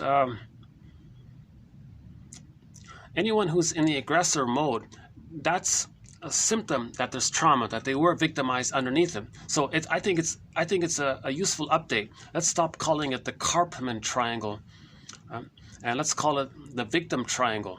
The victim triangle takes 2 forms. The basic victim one, okay, the layered over one of the aggressive behavior that cloaks over the underlying victimness. Okay. And that's the identification with the aggressor one. So in other words, the bully pattern, the Iago pattern, narcissistic pattern, lower functioning BPD, all of these other personality patterns, underneath is the victimness. They're wounded, but they don't want to admit it. You see, they're in huge denial.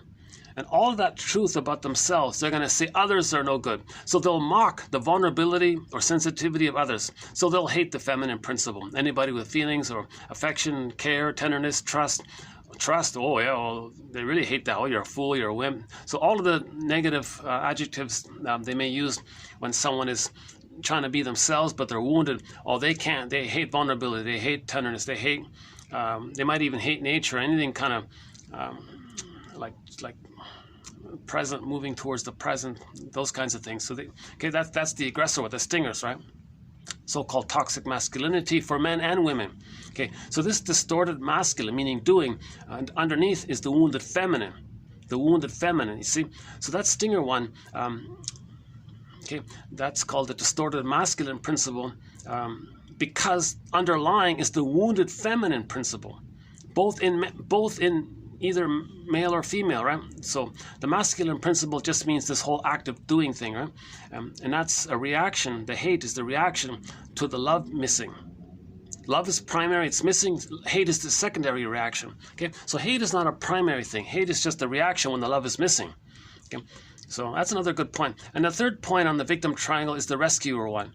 So those rescuer ones, Burglar calls it positive magic gesture. So they'll find someone else who's in the victim, either victim proper or the aggressor one who's hiding their wounded victimness. And it's interesting because the stinger might even shame the one who's being nice to them. And the rescuer one will try to save the one that's hurting them. Or the rescue one will try to just save another one who's also wounded like them. Okay. So they're doing that to communicate to the mother in the mind. Look, mother in the mind, you see how nice I am to the victim? Well, I wanted you to be nice to me and I was victimized by you. I wanted you to be nice to me. See how nice to them? I wanted you to be nice to me. Okay, that's called a positive magic gesture. So I was missing in that one. So in the last video, we talked about role responsiveness. So we can think about those as three different roles: victim, aggressor, okay, and the rescuer. All three are victims. All three are victims. Victim, rescuer as a cloak over the victim, and the aggressor as a cloak over the victim. So they're all three variations of the victim, hence the term the victim triangle.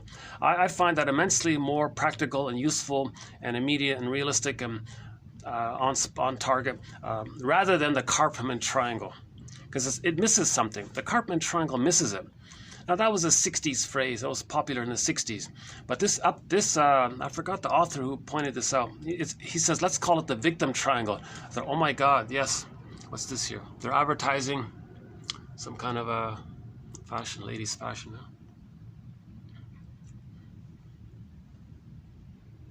Okay, so in the last video, we did about 20 plus quotes on Joseph Sandler's concept of so he apparently in 1976, I still have to look into him.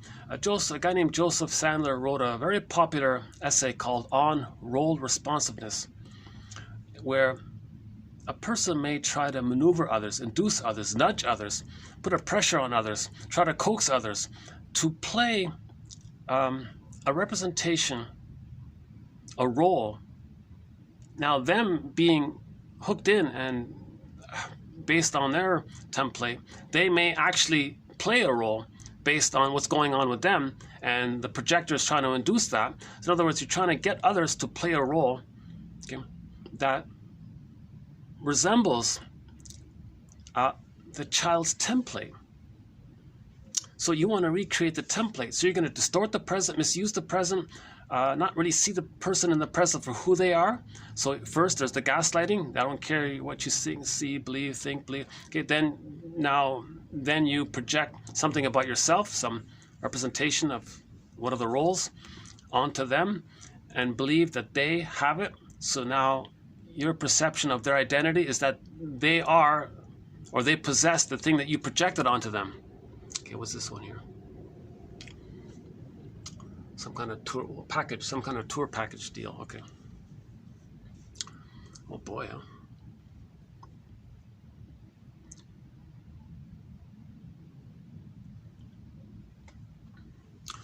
Maybe that manager, maybe that's him outside there. Yeah, okay. I don't know. Yeah, I can hear somebody talking just behind me there. Okay.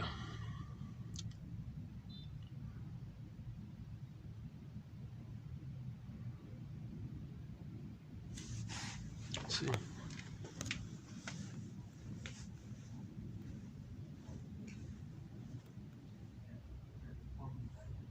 Yeah, it's still there. Huh? I don't see him, but I can hear him.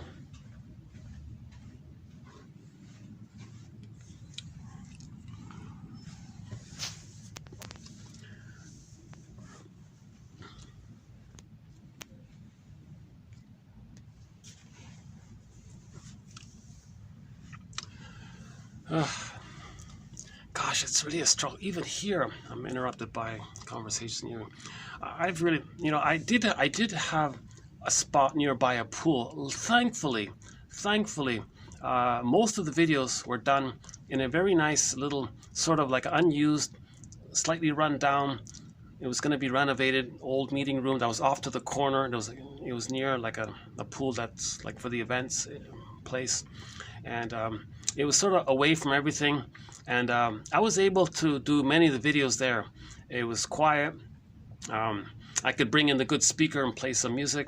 So thankfully we have a lot of, because of that kind of space, and I was able to do some good videos. So I really realize if I have an environment where I can really like settle in and be relaxed, I can free associate, and sometimes some interesting links come up. That's what I'm kind of looking for.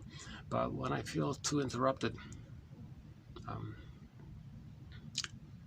and yesterday's video, there was a quote about that triggers and buttons reflect your wounds, right? So if you got a lot of triggers and buttons, that just means you got wounds there, right?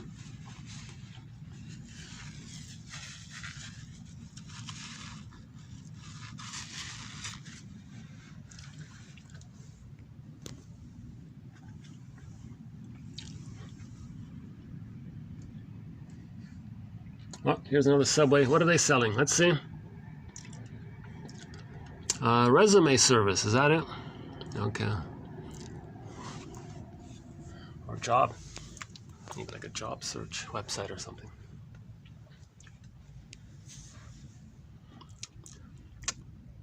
Geez, yeah. Hey, if that meeting is over, maybe I can move over to that main lobby area. Yeah, that's a thought. Let's see.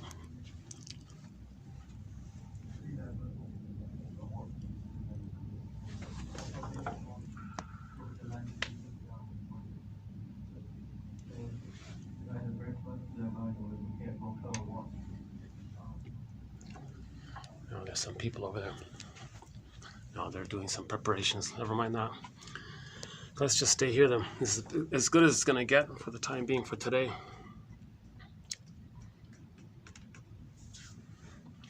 Let's get the quotes. Let's bring up the quotes here. Hold on a sec.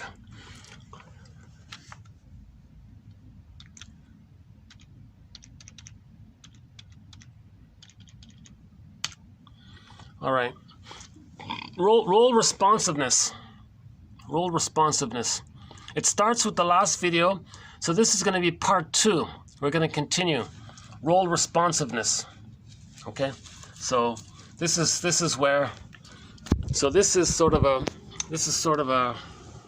one's selling watches. That's pretty clear. So this is linked, this is an elaboration of what's called trying to get someone to fit into the template that you're projecting, wanting to see the past in the present, whereby the present becomes a replay of the past, a new edition of the past, a new version of the past, wanting to replay the past with others in the present playing a role from something in the past. Okay, all with the grand fantasy that if we replay what caused that traumatic script and we replay that trauma, okay, and that's what we know, that's the problem. We want to revisit that with the hope that somehow magically we can get a better outcome, undo it, replace it with a happy replaced event to fill in, to take the place of the traumatic memory and fill it in with a happy memory. These, again, timelessness, right? So Edmund Bergler's metaphor, every neurotic is a music enthusiast, but he only has one record. He carries this one vinyl music disc record everywhere he goes. Every time he sees a record player, in every new situation, he spins off that old record, that traumatic script. He's going to replay that script. Okay? Again, you have trouble living in the present, so you're dwelling in the past. So in every new record player, he spins off that old record. Yes, of course, cognitively, he knows the present is the present. He knows he's not in the nursery and all that. But he's going to emotionally, he's coming from the emotionality of the traumatic time. Okay, he's going to transfer that into the present, okay, and re-spin around that traumatic event, either by being the aggressor and placing others as the victim, or he accepts the victimness and coaxes others to reject him. So the reenactment takes two forms. One is called direct. Mother shamed the baby, okay, memory. Later on, they may coax others to reject them. That replays how the mother rejected them. The more painful version, identification with the aggressor. Okay, mother shamed them, they identify with the aggressor. Later, they go around shaming others to replay how the mother shamed them. Okay? So a lot of negativity you might see with people and what they're saying and all that. They're just basically trying to let you know what kind of mother they had, because they're a caricature of their mothers now, and they're trying to make you feel what the shame and pain they felt with that mother. Okay, so we had a quote from about a year ago. The shrink said to the guy, you know, in this therapy room here, you and me here together, working together to you know, search for your narrative medicine, search for your story. I think what's happening here in this moment is that you're trying to let me know what kind of mother you had and how it felt being with her. What do you mean? Well, it seems to me that maybe you're demonstrating how she behaved, and what might be happening is that I might be seen as you, and you're trying to tell me how she treated you, and you're treating me the way she treated you to communicate how she treated you. So you're just replaying this whole thing here. Okay, that's sort of one way it works. The reenactment takes place. Okay, well, that's the watch one again. So that's a very clear ad. They had like 30 models there holding, all wearing the same watch. That's pretty clear what they're selling there, right? But yeah, interestingly, that mystery puzzle one. Okay, so role responsiveness, okay, is in reference to how the other person is going to respond to the pressure of the projector's wish that the other person play a certain role from the nursery. There's a responsiveness by the other person. That's called role responsiveness, okay, where the projector tries to maneuver or nudge the person into either themselves and from the nursery, or the aggressive mother, or the needed good mother, or etc. Right? And one of the roles, the victim triangle, one of those victim triangle roles, basically. This one's selling some kind of medical service or something.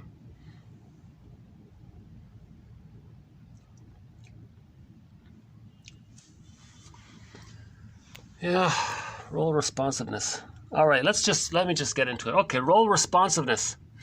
J. Sandler believes that the client subtly and unconsciously prods. There's a new one there. Prods, maneuvers, coaxes, goads, right? Nudges, prods the other person into reactions and behaviors that repeat experiences and relationships that have been crucial to him in the past. Okay? Crucial to him in the past. Okay? Unfinished business. You see? We're looking for our story, so it's crucial to him.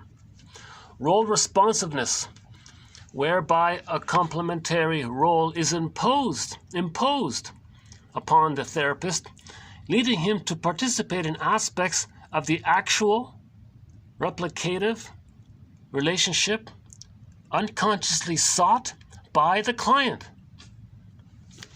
He's unconsciously seeking. He's unconsciously seeking a replay of the past. He wants others to fit into that place. So if he was shamed by the mother, he unconsciously wants to coax the person in the present to play the role of empty, shamed, hungry, enraged, empty part self, and wants to see the other upset and hurt and all that, okay? Because he wants to replay that working model. He sees interpersonal relationships based on that intrapsychic, internal psychic working model. You see, so we relate outwardly according to the filter or blueprint or temple or stencil or working model of what we have within. So there's a pressure on people in the present to play a role. Either the person in the present is going to play the projector once upon a time being a victim, and the other person in the present is going to play that victim role, and the person is going to identify with the aggressor. So in the working model, there's an image of the self that was shamed by the shaming mother. That's one relational unit, right? Another relational unit. The child was only loved when he was down and out. That's called the woe rule. Sometimes it was like an enticing mother, and the child had a great hope that the child was going to get, great excitement that the mother was going to meet the baby's needs. That excitement one often clicks over to the rejecting one. So there's these relational units. Okay, so people in the present are going to be nudged into one of those kind of characters in there. Subpersonality. I don't like subpersonalities or characters in there. Right? Internal objects. So in other words, there's a relationship going on within. In the model, there's like a relationship going on. Okay, we have a quote about that coming up. Yeah, stay tuned. We have a good quote reference. No, that's in tomorrow. In the next video. In the next video, part 3 of 3, there's a good quote coming up about how we are, parts of ourselves are relating to other parts of ourselves. There's a relationship going on within. There's an intrapsychic society going on. Okay, there's like a inner family or something. Not a family. Yeah. No, I don't like that one. There's a working model where a part of the self is in relationship to the part of the other. There's like a relationship still going on. We're trying to, in our interpersonal relationships, have something that mirrors that, or that represents that, or replicates that kind of thing, right? So people in the present, they're going to be nudged, prodded. It's going to be imposed upon them. They're going to pressure, maneuvered. They want to maneuver others. Now others responding, that act of them responding, the jargon is role-responsiveness. The analyst's again, my disclaimer, I'm not a shrink, I haven't been analyzed. I'm the compiler of the quotes, I'm reading the quotes, so I'm learning this material. It's like a second language. So just to be clarified, I'm not a shrink, I'm not a therapist, I haven't been analyzed. And of course I'd love to be. So the next best thing is to be our own existential detective, our own psychological detective. So 1001 Windmills of the Mind is like a toolkit, I think, to help one be their own psychological detective for themselves and for others, meaning the parents, in order to forgive them. In order to forgive our parents, we have to be a psychological detective on them. Right. Okay, next one here. The therapist's role responsiveness. Otherwise expressed, the client stimulates countertransference. The client stimulates, goads, prods, maneuvers, induces, nudges others, tries to trigger others, tries to hook into their model and get a response from the therapist, looking for a response that fits our own model. So there's a complementary there, right? Is the therapist being prodded into becoming the mother who kept things going? Is the therapist being prodded into becoming the mother who kept things going, i.e. a role responsiveness to the client identified with the withdrawn father? Okay, so here's a question. The client was withdrawn, but the mother was active. So he was like avoidant. In the childhood, the child was avoidant. Maybe the child learned it from the withdrawn father or something. Maybe the father and the child had to withdraw from the demanding mother or something. The clinging, demanding mother. So there's a template of the self being withdrawn, and there's a demanding mother who keeps things going, he says. So in the present, they want to get somebody in the present to be the seeker and be the active one or something. Is the therapist being prodded into becoming the mother who kept things going in the relationship, i.e. a role responsiveness to the client identified with the withdrawn father? The idea that the analyst's behavior, the idea that the analyst's behavior and reactions may be subtly shaped in response to covert pressures from the client was also developed by Sandler in his concept of role responsiveness. Sandler believes that the client subtly and unconsciously manipulates and provokes the analyst into reactions and behaviors that repeat experiences and relationships crucial to the client in the past.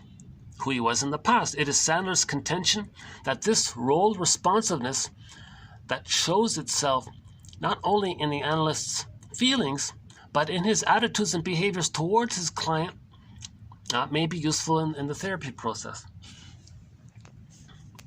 Okay, so he's just elaborating on it here, right?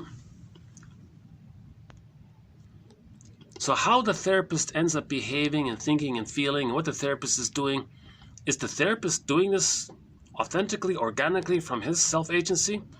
Or is he responding to some kind of covert, implicit pressure from the client, hoping that the therapist will morph into a role character or be seen as demonstrating some kind of role? Okay, Sandler believes that the client unconsciously manipulates.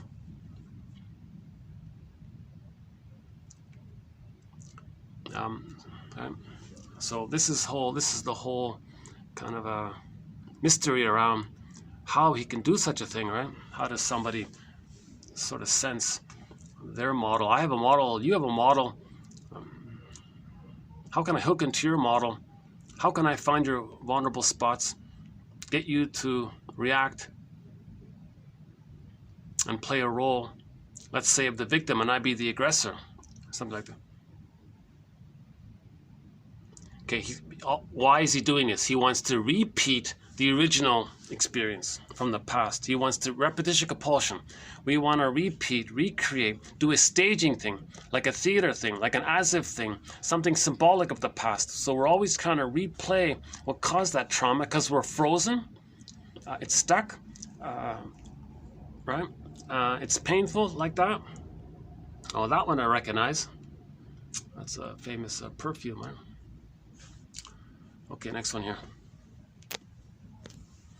To the extent the analyst is able to monitor his role responsiveness, he has access to what Sandler called his useful countertransference. That is, an awareness of how his own blind spots have been forged into a compromised formation by the unconscious acceptance of the role relationship the client seeks to establish.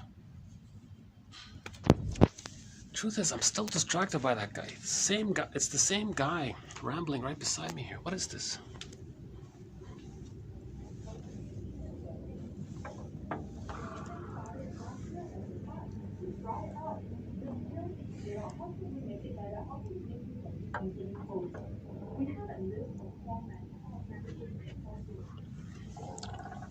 Oh, maybe it's some kind of TV thing or something. Maybe some kind of a... Maybe they're watching a movie or something.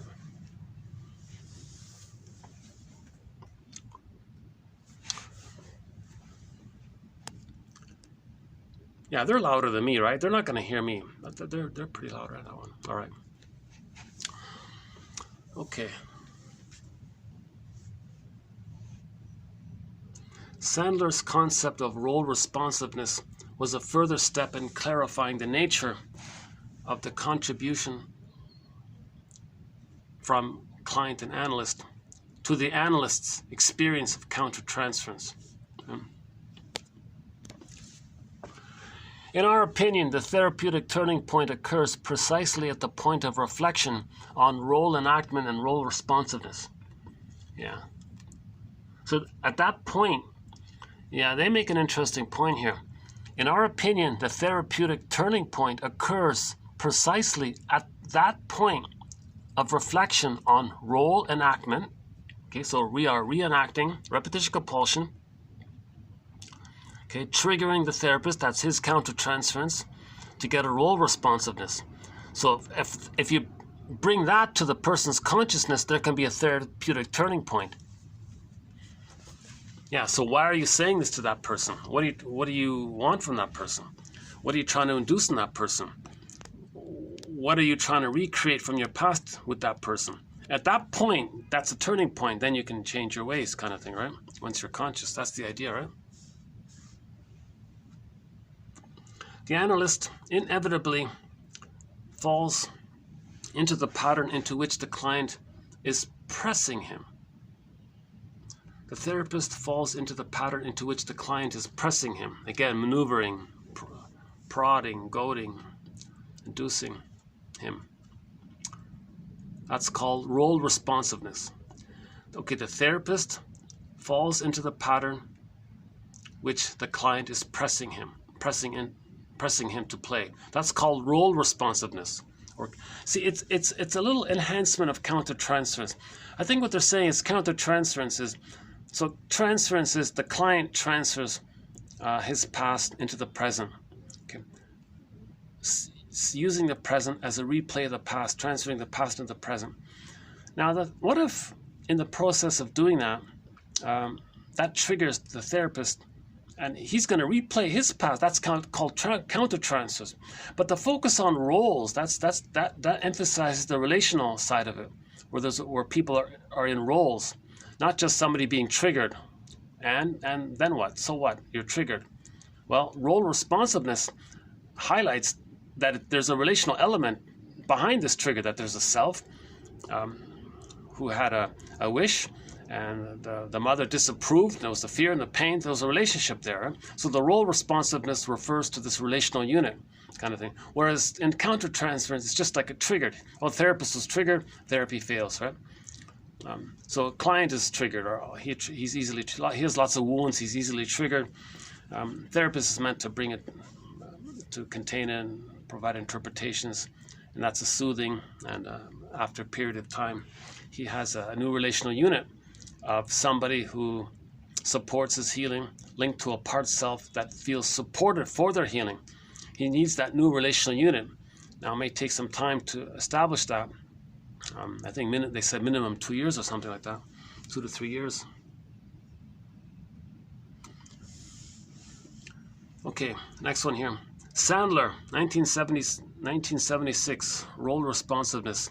And Searles, 1965, therapeutic symbiosis. Both speak of the inevitability of the analysts repeating with the client clear parallels to the client's past and current relationships.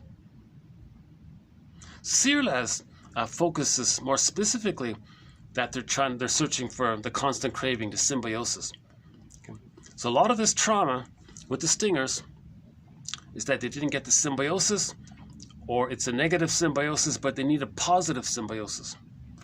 Now, the clingers and the pleasers, they're looking for approval for their autonomy, support for their individuation more. They don't have that more primal issue of safety. They got enough love and they feel safe, but they're just wounded and they feel abandoned at the point where they needed support to individuate and know that they can be themselves. But they don't have that more primal issue of the survival mentality. The stingers are just in revenge. The stingers are just, the main emotions for the stingers are hate, greed, envy, spite, vindictiveness, schadenfreude. Of course, ingratitude for the bully pattern is controlling because they can't mourn losses. Get all of the manic defenses because none of them can mourn losses. To anticipate a loss, they use contempt, called sour grapes. Didn't need you anyways, they'll say. So they're very negative in that area. Empathy, love, gratitude, affection, tenderness, caring, the ability to make amends, this so-called more human side of being human, that hasn't really fully entered into the psychological picture as it partially has for the stingers, for the clingers. The stingers are more that angry place of, they don't know what you're talking about. They didn't get enough love to feel love within. Like they haven't reached, the child has to feel enough love to develop to the place of gratitude, empathy, care, reparation, understanding, the more human side of being they need, right? So, well, that's quite a dramatic ad. Yikes. I'm not even sure what it's for. Yeah. There's another one. Oh, there's the nice blue car. I like this one here. Yeah, okay. That's my favorite ad. There's an ad for an electric vehicle. Look pretty good. Look pretty spiffy.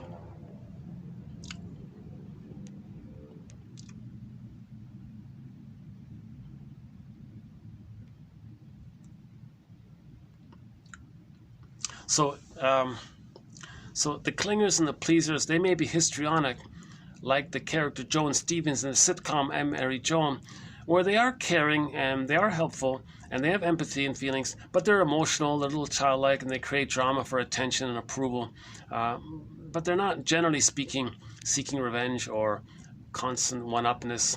And they have more of the compassionate area, right? But they're afraid of genuine self-autonomy, like they're afraid of genuine, their confidence is sort of missing, right? Because they still feel they're no good. The template of the clinger is, I'm not okay, you're okay. So they have a hard time with self-agency and becoming successful because they always feel they don't deserve it, they're guilty, they're no good. They got to save others and please others and correct others. They're still in that mode there, right? Now the stingers, they're more in that primal infantile God area where they just want to indulge in that infantile God mentality where it's all about them and the greed, envy, and spite, vindictiveness, and schadenfreude. And they're more in that kind of they reject the more quote-unquote human side of, because to get to the more human side, the human side of being human, to get to that place, there's that mysterious one. The child needs enough love to develop to that place. So empathy, gratitude, etc., those are developmental accomplishments. When the child is too traumatized, they don't reach that. So they take refuge in that archaic imagery of them thinking a little like they're infantile gods. Okay, next one here.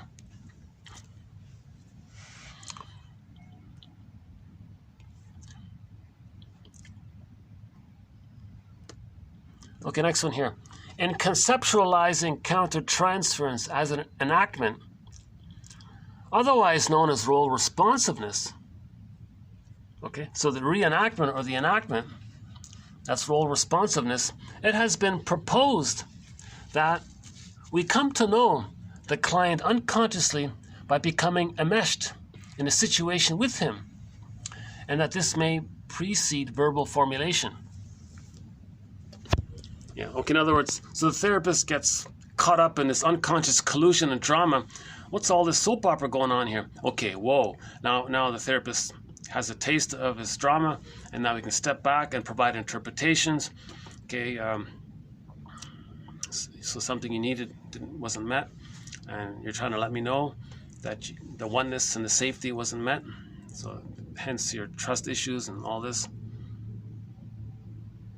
So they all link up together: enactment, reenactment, repetition compulsion, transference, countertransference, role responsiveness. Searles is one about symbiosis. And another, role actualization, creating a role. And we got some new ones that'll be in the next video, part 3. There are some other phrases for it in part 3. Okay, let's continue with part 2 here. Clients may, here's what a lot of prods here. 3 of them here. Okay, clients may prod their therapists into behaving in a particular way. A role responsiveness in that the therapist becomes involved in an unconscious reenactment. So it's as if the client says to the therapist, come on, reenact with me in my childhood. I want to replay it. It's familiar, it's painful. I got to process it. I got to get a better outcome. I got to get the needed good outcome. Right? So he's trying to coax the therapist to collude into some old childhood soap opera. It doesn't work. If the therapist fails, if the therapist does collude, he fails in his job. Therapy breaks down. In 1976, Sandler referred to the analyst's role responsiveness and the possibility of his recognizing that his blind spots have been forged into a compromise formation by the unconscious acceptance of the role relationship the client seeks to establish. So the therapist's response is a blend of something about him and a compromise blend that him being coaxed and induced to play something that the client wants. So the therapist might be very confused. Why am I acting like this? Why am I feeling like this? Why am I saying this? Why am I doing this? part of it is part of my personality, but part of it is not. I feel like a pressure to do this.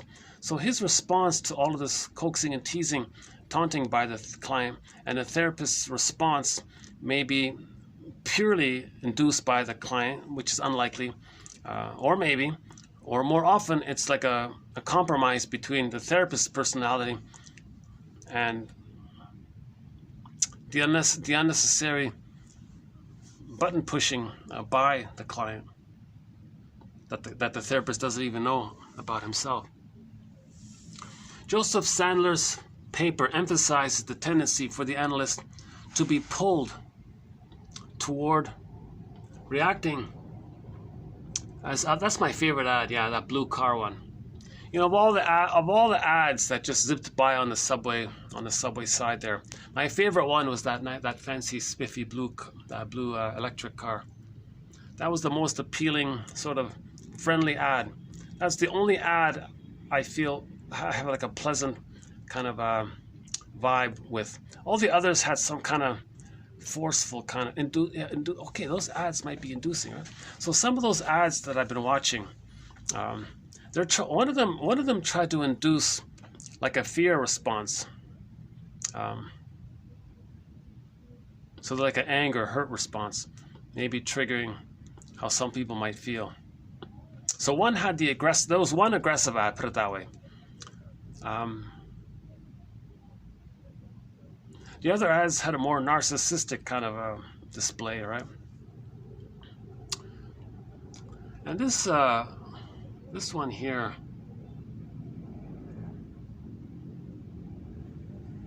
I'm not sure about that one. Okay, Joseph's paper emphasizes the tendency for the analyst to be pulled toward reacting as others in the client's past have acted. Oh yeah.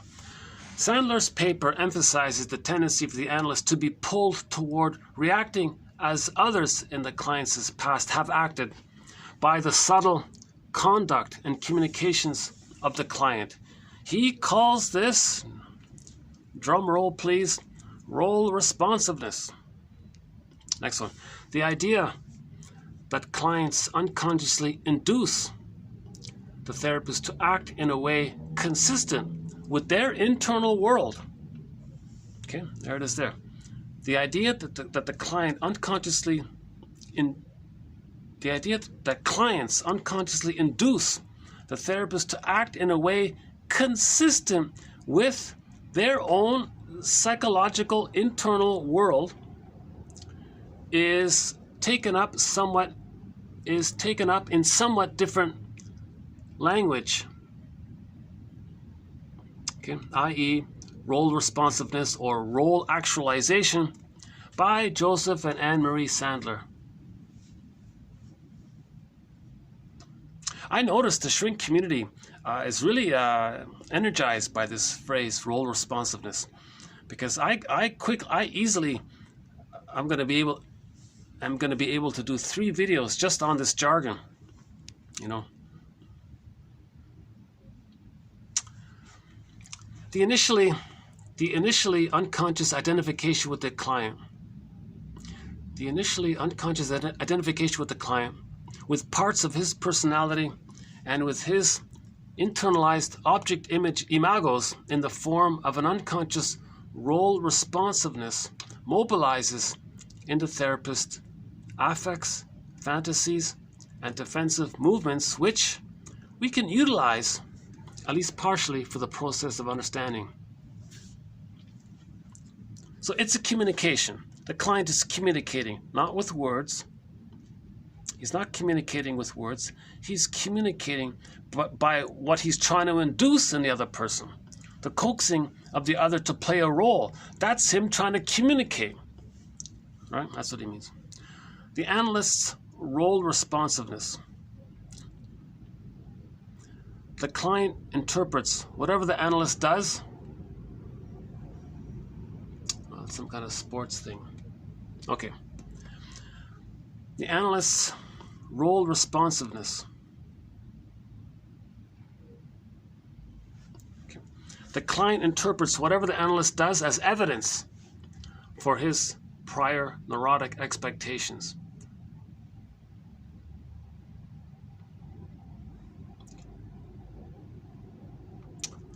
That's some kind of a herbal supplement or something. The analysts, okay, let me get back to that one. The analyst's own countertransference tendencies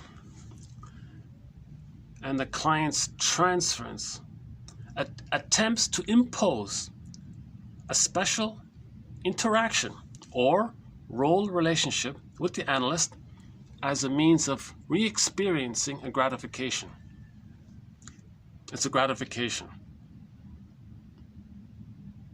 What's he gratifying? What's the gratification? Well, repetition compulsion. He's trying to heal. He's trying to replay the past with the fantasy that he can undo the past. So there's a gratification in that sense. Or maybe he's trying to re-experience how the mother was nice to him when he was a victim. So he'll play the role of victim, and he wants to coax the other to play rescuer. So there's a gratification that way, an unhealthy one. Or he takes pleasure being the aggressor, so he'll act like the aggressor, shame others to replay how the mother shamed him. That means he's one with the mother, so he feels gratified that way. Next one here, role responsiveness. Therapist said, I feel myself, what the client is like, and what he is making of me. I feel what the client is like and what he's making of me. So the therapist is getting a sense of what's expected of him. Or, I feel as you do, as your father or mother, etc. does. Okay, so he's coaxing the therapist to play in the role of mother or father.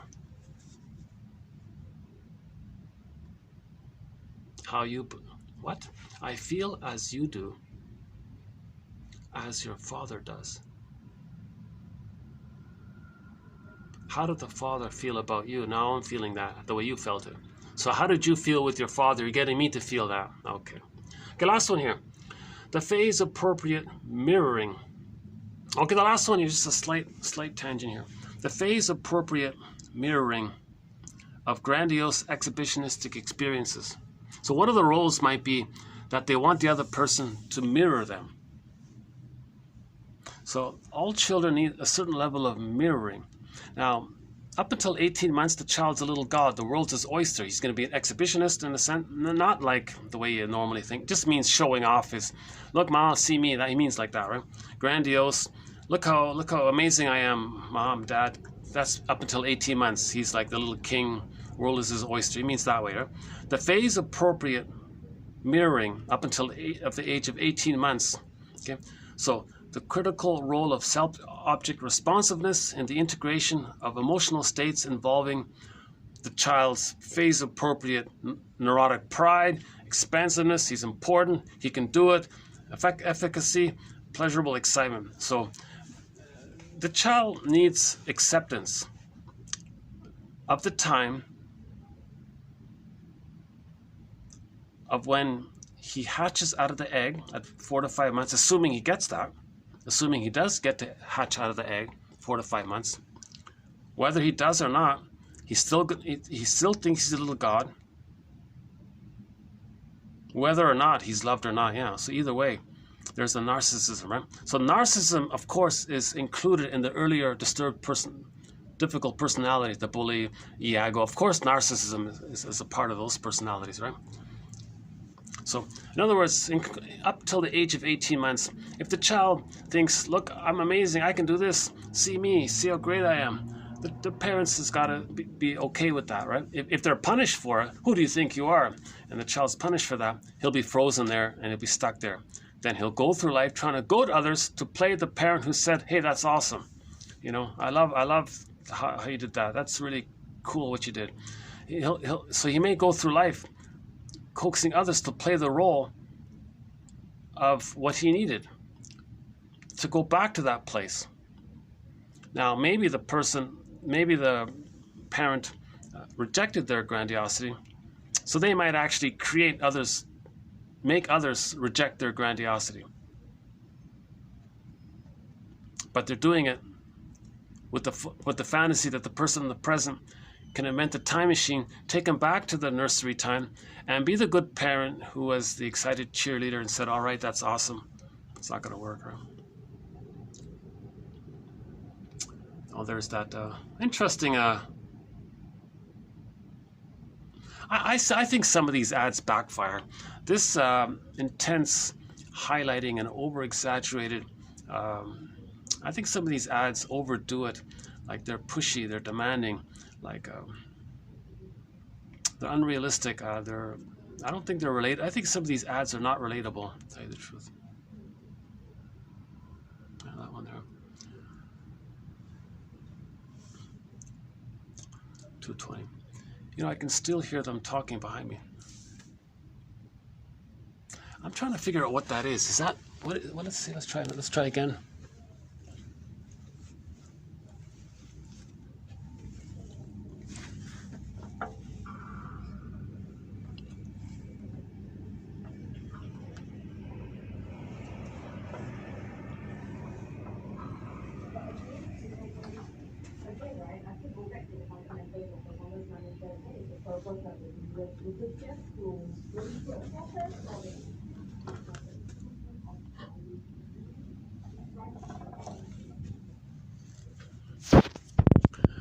Why don't hotels have...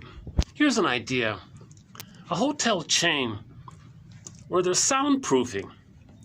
Like, I shouldn't be able to hear the room across the ways like that, right? This looks like there's some buffer here. That would be, I predict that would be an immensely popular hotel chain where all of the rooms are soundproofed. Yeah. Jesus, yeah. There must be some new high-tech technology out there that can soundproof the rooms easily, right? Should we do the 26? What do you think? I'm not going to play a song because I don't want to take a chance here. But our theme song to 1001, Windmills of the Mind, is Katja Epstein's German cover rendition of the song Windmills of the Mind. And our collection here, our encyclopedia, is actually named after that song. It's such a great cover she did. Katja Epstein from Germany. She sings a wonderful cover of the song Windmills of the Mind. It's my favorite. My favorite English cover is by Barbara Lewis. That's a great one. A very distant third place might be Jose Feliciano's cover of Windmills of the Mind. And that's about it. Those are the only really... Hundreds of people have covered that song. Those are the only sort of three I could listen to. The first two in particular. But Katja Epstein did a great job. That's our theme song. So we often play it at the end of the videos here.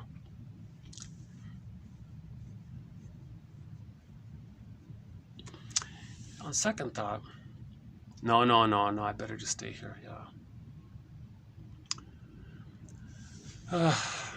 Should I do the 26? I've only got 40 minutes to do it, right? I'd like to, I'm tempted to, but I think I'm gonna do it another time. I think it's an important theory, the 26 ways repetition compulsion is collectively can be seen. Like in other words, how does it work collectively? Individually, we know that we can replay the childhood trauma with an individual in the present. Okay, I love you, you're perfect, now change. Somebody in the present reminds you of your mother unconsciously. Now the fantasy is that the person in the present, your partner, emotionally, is going to be the good mother that was needed. So you're very excited because you fell back to that infantile place. Okay, now you're going to pick up where just the moment before trauma. So you're going to get the symbiosis, the bliss, the excitement. That's called the honeymoon phase of a relationship, right? This great excitement, you're one, the two are one. Remember, the mother, baby are one. The symbiosis, the bliss, the Garden of Eden, the paradise, unico mystica. People fall in love. That's the infantile infatuation puppy love, passionate love, romantic love, etc. So the person in the present has some attributes that's similar to the parent.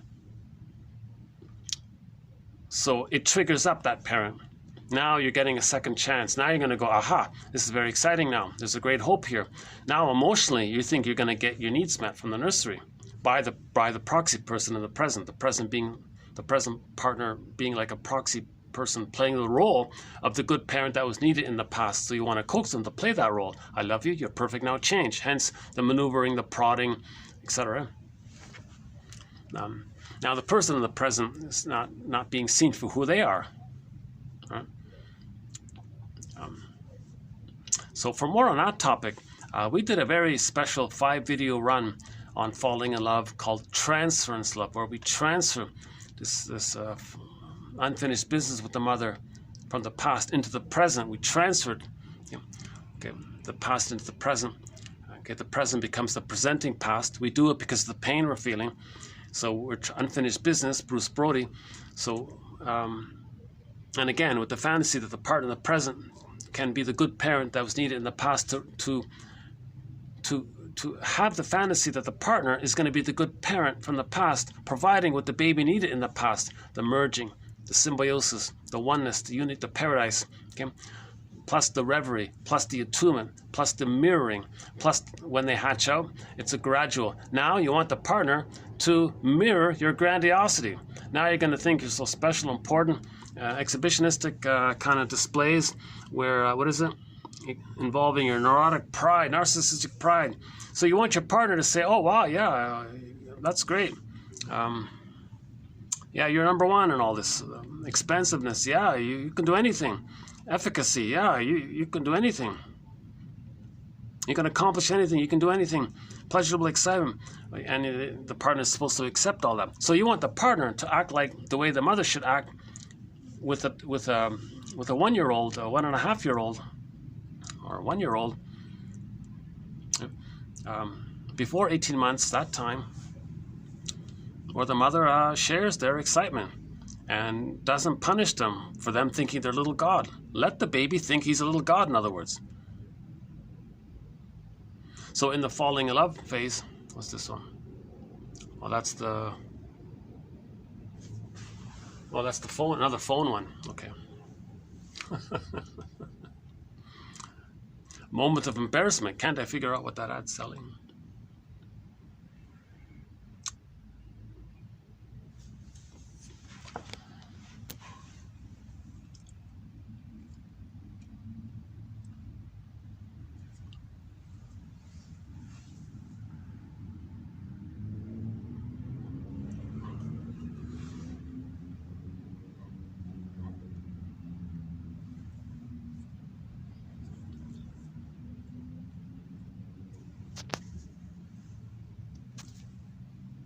Oh, there's a advertisement there called physical therapy and acupuncture. Yeah.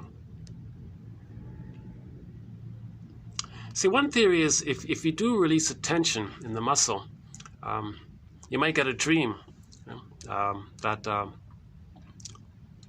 because something's going to flow now, right? So the idea is to accept the dream that comes up when you release the tension. See, the body bears the burden, right? The physical tension is holding the emotion, and it becomes hardened, ice-like, into the tension. Okay, so the image for this physical is the metaphor is water converts to ice. So a physical, an emotion, the wish and the rejection. So that emotionality and the rejection goes into the body, and the body develops a symptom or a personality trait, or even a whole personality structural pattern like Iago bully pattern. So that's like the ice element, right, where it's converted. So the physical symptom or the personality trait or even the difficult personality whole pattern, basically, that can be like the ice, the conversion of the unmet needs. So Sarno says when the baby's rage, it goes into the body and it becomes stiff like that, or the personality becomes the stinger. Similar idea. So that's the ice area, and hence again the ice image, right? So there's the frozenality there. And that's called the frozen metaphor. So recently we had a quote that said we got to update our frozen metaphors and get them up to open, fluid, generative metaphors. So this idea of role responsiveness and understanding the idea of roles, that's moving into a broader idea. So that can be part of making things more generative, more inclusive, right? Moving towards finding our narrative medicine, being our own story doctor, that kind of thing, right?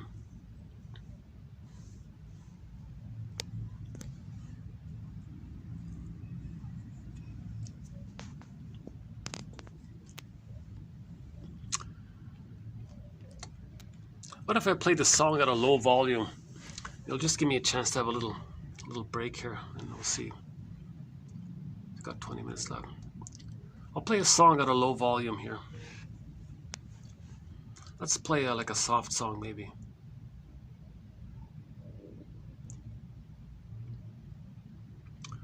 That's Solveig's song. What's the softest song we have here? Hold on a second. We got a lot of classic rock and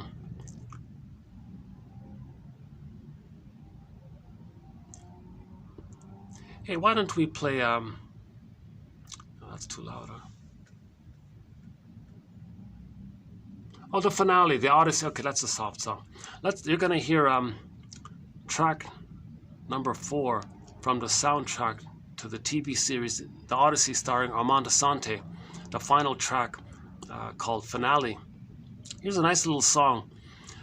This song was the backdrop to when Odysseus found his inner home and his feelings, when he was reunited with his feelings. That's the finale. So he got back his feelings. So the composer did a great job. Eduard Artemiev, is that right? I'm probably mispronouncing his name because we talked about him because he passed away a year ago, a very famous composer. He was the composer. He did the soundtrack to the Odyssey. Eduard Artemiev, I think. And he did the whole soundtrack. A nice job. And 2 of the tracks from that soundtrack are on our soundtrack. One is called Calypso, and this finale one here. So this finale one, he did a good job. It describes the musical backdrop to when we get our soul back, when we get reunited with our feelings. So the marriage, so that Odysseus was reunited with Penelope. Remember, he got back home, but there was a delay there. So finally the feelings came back in. So he got his psychic house, and it was a delayed onset to have that safety for the feelings to come in. So when the feelings came back in, and he was reunited with his soul, okay, and then he's back into his present, he's back into his body, he makes sense. That was a sweet feeling. That's a sweet ride. And so the song to accompany the return of our soul, and for women it was called Persephone. When Demeter went down, found Miss Core, brought her back, she was renamed as Persephone. So the Persephone, similar idea. Similar idea, when Joy and Sadness come back to the console, that would be a sweet moment. Okay, that sweet moment, okay, in the sci-fi film called The Room, okay, when finally the daughter came back from that mysterious room, okay, and reunited with the father, that was that sweet moment, okay, metaphor for getting back our pureness, getting back our innocence. So this was a very nice song, I thought, and it's not too loud, so let's play this one here.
that might fit in with one of our quotes here as well. The one from the two German shrinks. Yeah, so we have these two guys here. Yeah, Thoma and Kachel. In our opinion, the therapeutic turning point occurs precisely at the point of reflection on role enactment and role responsiveness. The moment we can be aware that we're trying to repeat, recreate in the present something symbolic, a staging symbolic thing of the past, coaxing people into roles that fit the internal working model. The moment we can precisely reflect on that point, that can be a therapeutic turning point. That can be a therapeutic turning point. Knowing that you're not seeing the person for who they are, knowing that you're still living in the past, okay, because of the unfinished business with the past. So again, the basic, my understanding of the basic idea, it's pretty simple. If the child was present in the beginning, in the uterus, he was present. He had his golden ball. That's part of the paradise. That's part of the Shambhala, the Shangri-La, the great happiness he feels because he's in the present. He has his golden ball. He's alive in the present. His feelings are in the body, assuming there's no prior trauma. Okay, so if he, to the point where he wasn't traumatized, he's enjoying the present. Now let's say he is traumatized. He's frozen. Then later on, classical conditioning, he's going to be afraid to enjoy the present because of the fear of the experience and the memory. The baby has an equation in his mind. Being in the present means too much pain. So he goes through life being afraid of the present because there's too much pain around him. That's what we're trying to heal. Again, Greenberg, you have trouble living in the present, so you dwell in the past, reenacting it in the present, dwelling in the past, seeing the past in the present, not enjoying the present for the present. The present is just like a symbolic staging thing for the past. Emotionally, you're still in the past because you're afraid to have your golden ball in the present. So that's why we are repeating, right? So, but like these two guys here, these two German gentlemen here, Thoma and Kachel, I think, H and H. In our opinion, the therapeutic turning point occurs precisely at the point of reflection on role enactment or reenactment, or repetition compulsion, and role responsiveness. The moment we are conscious of the reenactment, the repetition compulsion, the replaying, spinning off that old record into the present, okay, and role response, this issue of role responsiveness, you want others to respond to your inducing them to play a role from the past internal working model. The moment of reflection at that point, that can be a therapeutic turning point. Then you go, oh my God, what am I doing here? I'm not enjoying the present, I'm still living in the past. And you realize the futility of always living in the past. In other words, we don't need to sleepwalk, metaphorically sleepwalk through life. So the one jargon for this is feeling unreal, or depersonalized, derealized to a mild degree. There are different degrees of those terms. Yeah, about a year ago, we did a couple of videos on those terms. Depersonalization, derealization as aspects of disassociation. One of our threads, yeah, disassociation. It's been quite a while since we talked about that. The main lead on disassociation is Elizabeth Howell and Philip Bromberg. He has a trilogy of books, Philip Bromberg, Shadow of the Tsunami. So he calls trauma an emotional tsunami, and the PTSD by it, the shadow of it, the after effects of it. Standing in the spaces, because when there's trauma, things fragment. We got to stand in the spaces to bring things together. Like Dorothy brought the characters together, we got to sort of stand in the spaces and like be a bridge to aspects of ourselves. And the third one was awakening the dreamer. Yeah, so in disassociation, we're dreaming through life, right? Absent-minded through life all the time. Awakening the dreamer. but not by frightening them. That's not going to work. Disassociation is a symptom of trauma, so make it safe for the person to wake up, kind of thing. He's afraid to wake up, so he's dreaming, that kind of thing.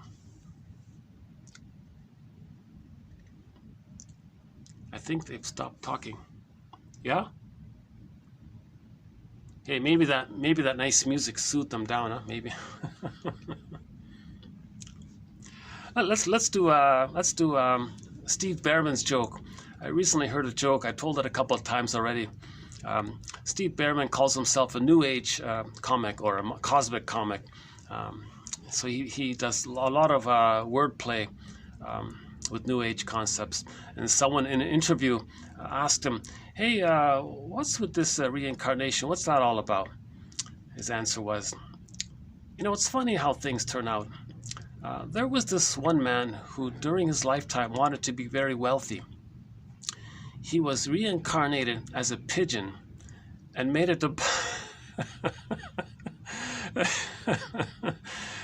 deposit on a BMW."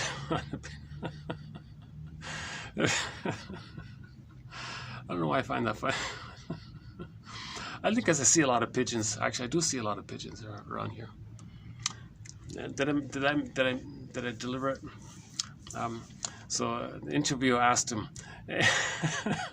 "What's with all this about reincarnation? What's that about?" And he said, "Well, it's funny how things turn out.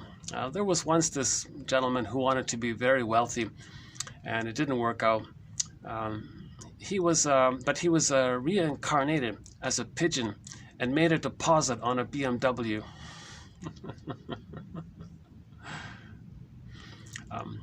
I'm thinking that can be added to our collection. I think I'm going to add that one to our collection. So that'll make 4 quotes from Steve Behrman, B-H-A-E-R, man, Steve Behrman. And so the 3 that we currently have in our collection from him. The main one is "The truth will upset you free." That's a great one. The truth will upset you free. The other one is "We can all live like nomads, where I know mad at you and you know mad at me." And a very good one about not thinking in either or terms, seeing the 2 sides. The third side holds the 2 sides. Okay, so someone asked him a dichotomous question: "Are you a creationist or an evolutionist?" He said, "I'm both. I believe we were created to evolve." That synthesizes the 2, right? We're created to evolve. It's not an either or thing, it's a both and. That's the third side of the coin. That's the third one. And now the 4th one here about the pigeon. Yeah, I commented on it previously about that one. Another recent joke we had to our collection was there was some beggar guy approached this wealthy man passing by and say, "Hey, sir, mister, can you spare me a quarter for a cup of coffee?" And the wealthy man said, "Hey, wait a minute. I gave you a quarter an hour ago." The guy said, "Oh, you're living in the past. Stop living in the past. That's your problem. You're dwelling in the past. You got to enjoy the present. Stop living in..."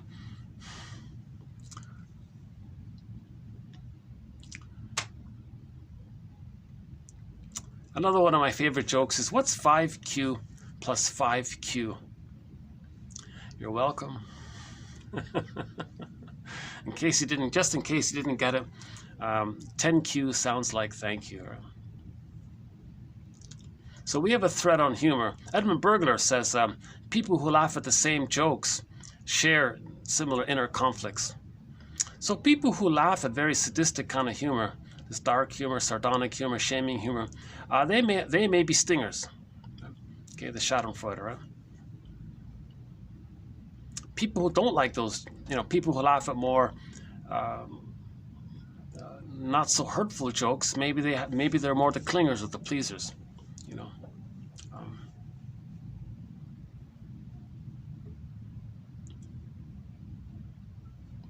How are we doing here? 15 minutes? Well, I guess I could wrap this. Maybe I should just start to wrap it up here. Let's see.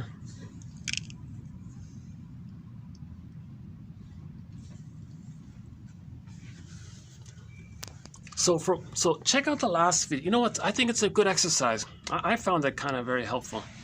The last video, read all those quotes, roughly 20 or something quotes on role responsiveness. Today we did another 20 on role responsiveness. And read the ones in the next video also on role responsiveness. So there's going to be about, I'm going to say 75 quotes just on role responsiveness. It makes conscious, more specifically, understanding, an effort to understand, makes more conscious why we're doing what we're doing, why we're relating the way we're relating, what we're expecting with people. What are we trying to communicate from the past into the present? So the inference is, whatever you want the person in the present to be for you, that's an inference to the problem in the past. Right? Let's see. Role responsiveness. Sandler believes that the client unconsciously prods the therapist into reactions and behaviors that repeat experiences and relationships that have been crucial to him in the past. Role responsiveness, whereby a complementary role is imposed upon the therapist, needing him to participate in aspects of the actual replicative relationship unconsciously sought by the client. The analyst's role responsiveness. In other words, the client stimulates countertransference. Is the therapist being prodded into becoming the mother who kept things going?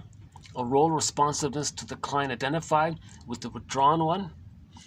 The idea that the analyst's behavior and reactions may be shaped in response to covert pressures from the client was also developed by Sandler in his concept of role responsiveness. He believes that the client unconsciously manipulates and provokes the analyst into reactions and behaviors that repeat experiences and relationships crucial to the client in the past. It is his contention that this role responsiveness that shows itself not only in the analyst's feelings, but in his attitudes and behaviors toward the client, may be useful in providing interpretations, formulations, narrative medicine stories, dynamic case formulation stories, interpretations, etc., transference interpretations. Okay. In our opinion, the therapeutic turning point occurs precisely at the point of reflection on role enactment and role responsiveness. To the extent that the analyst is able to monitor his responsiveness, he has access to what Sandler called his useful countertransference. That is, an awareness of how his own blind spots have been forged into a compromise formation by the unconscious acceptance of the role relationship the client seeks to establish.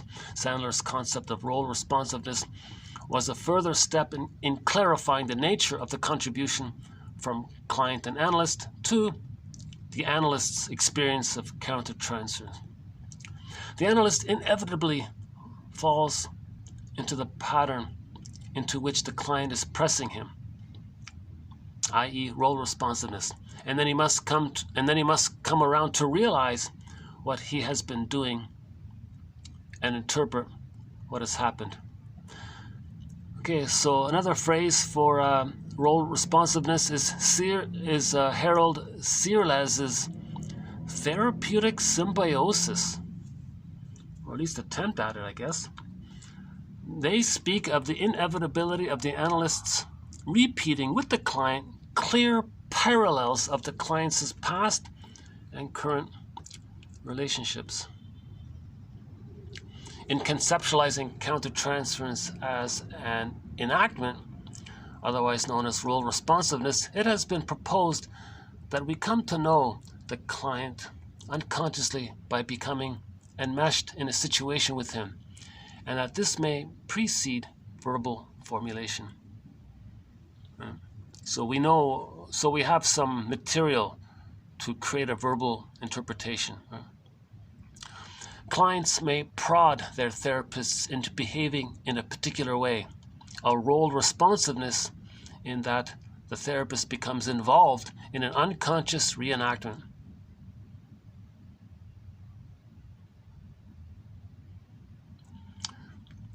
Joseph Sandler's paper emphasizes the tendency for the analyst to be pulled toward reacting as others in the client's past have acted by the subtle conduct and communications of the client. He calls this role responsiveness. The idea that clients unconsciously induce the analyst to act in a way consistent with their internal world, with their internal working model, with their psychic templates, consistent with their maps, inner maps, is taken up in somewhat different language. For example, we can talk about it as role actualization, role responsiveness, and in the next video we'll add a couple more. The initially unconscious identification with the client, with parts of his personality and with his internalized object imagos in the form of an unconscious role responsiveness, mobilizes in the therapist emotions, fantasies, his defensive mechanisms, which we can then, use as the basis upon which to form an interpretation. The analyst's role responsiveness. The client interprets whatever the therapist does as evidence for his prior neurotic expectations. Yeah, okay. The analyst's own countertransference tendencies and the client's transference attempts to impose a special interaction or role relationship with the analyst as a means of re-experiencing gratification. Role responsiveness. Therapist thinks to himself, I feel what the client is like and what he's making of me. I can feel what he wants from me, what he's trying to make of me, what role he's trying to put me in. Or, I feel as you do and as your mother and father does. Yeah, okay. The phase-appropriate mirroring of grandiose exhibitionistic experiences. The critical role of self-object responsiveness in the integration of affect states involving pride, expansiveness, efficacy, and pleasurable excitement. Yeah, so let the kids think they're little gods. It'll naturally dissipate with 18 months. If we don't give them that experience, they may be searching for the rest of their lives. They may go through their lives stuck at that place of not getting enough acceptance for their uniqueness and their emerging self. And so they're stuck there. Narcissist looks into the pool of water. He sees a reflection of himself, and he's stuck there. So if the mother doesn't meet the baby's needs up until 18 months, he'll end up with one of the narcissistic personality patterns, okay? Or a more exaggerated narcissistic pattern, the bully pattern, the Iago pattern, lower functioning BPD pattern, etc.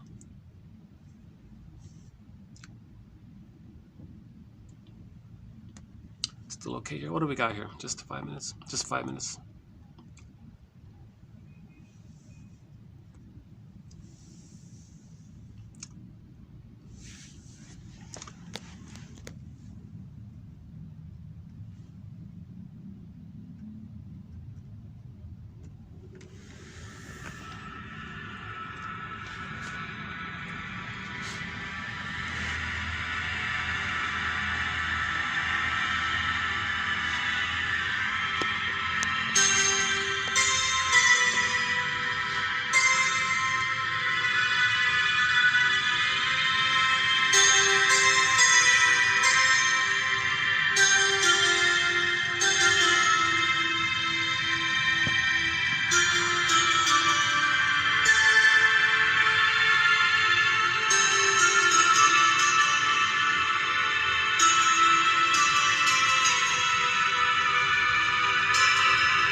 just like they're going to raise those platforms to make that building, we want to raise our consciousness. We want to build a psychic building, a psychic house for ourselves.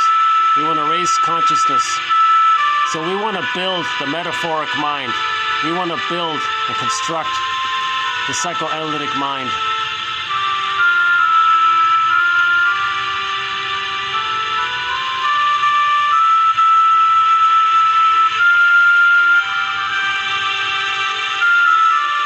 So we got to build our consciousness, just like they're building that building. A lot of hard work. It's honorable, decent hard work. But the result is that building will house people, just like the nest of consciousness will house our feelings. And when our feelings come back into ourselves, that's one sweet ride, like this sweet music.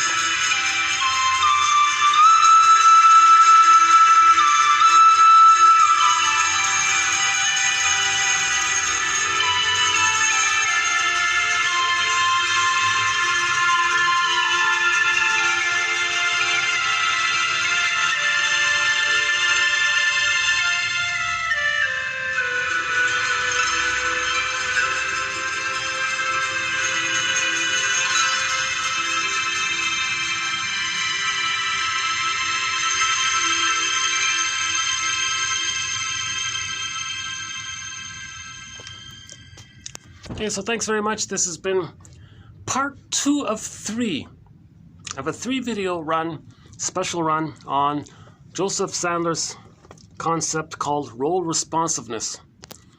It adds a lot of warmth to our concepts on reenactment, repetition, compulsion, transference, countertransference.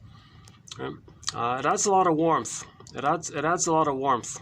This concept of role-responsiveness. Because of its emphasis on the relational quality, and that's what we're looking for. That's what we're trying to understand. That's what we're trying to heal from. We got to understand it, right? And so this has been TQ 2615, part 2 of 3. So again, part 1 is 2614, and coming up is 2616. A very good one. 2616 might be the strongest of the 3. I found 2614 and 15 are sort of like build-ups to 2616. So I think the next one will be very interesting. My challenge is I got to find a place where I can present it. On the road again. My current working hypothesis is maybe I can try that one over there. I don't think I've been. I'm not sure if that's a hotel or just some kind of residence, but let's see.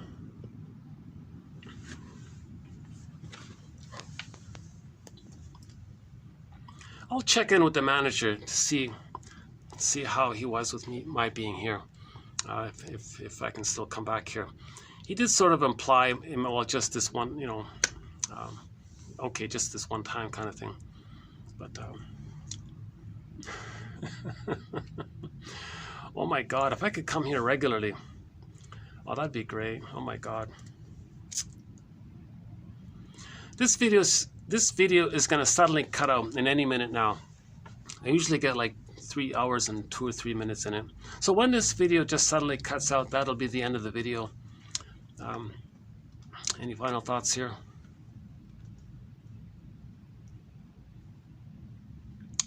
Oh yeah, I just heard this morning something about, I'll save it. That's a big topic. Yeah. Advertising. Actually, we do have a sub-thread called associated with the main thread, the psychoanalysis of prejudice. We have a sub-thread that links to that one called the sociological factors that contribute to prejudice. And on that sub-thread, we do a variety of topics. And one of them is the advertising, psychology of advertising.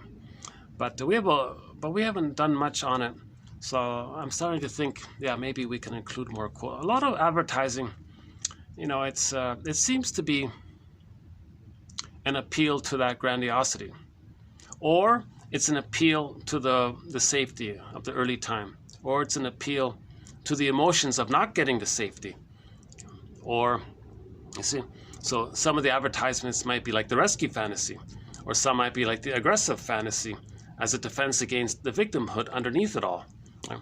Or some might be some self-compassion for being a victim. Or, yeah, that would be like the rescue fantasy for being a victim, right? Or, yeah, so let's look into that one, yeah.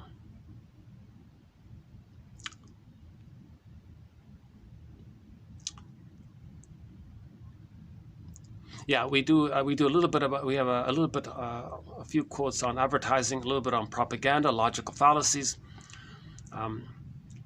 Now, religion is a whole separate thread, but it is also linked to the sociological factors, because that's jam-packed with psychology. So again, when we talk about the psychology of religion, it's from the point of view of how it's connected to another sociological point on that subthread, the pillage and the plunder, okay, that area there. So we're always talking about, oh, there's a lightning. Did you see that? There was a lightning flash here. Let's see if we can get another one here. We just got a little lightning flash. I don't hear the thunder. There's still some sun there. Oh. Okay.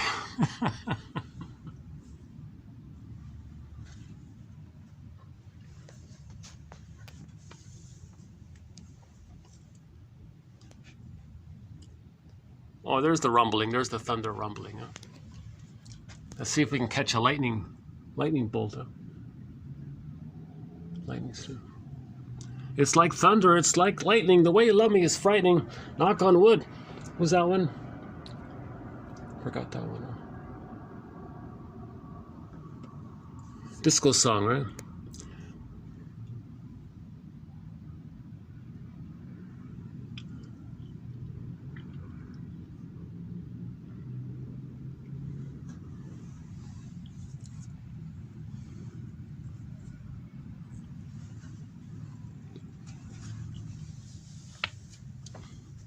Still recording? Yeah, still recording.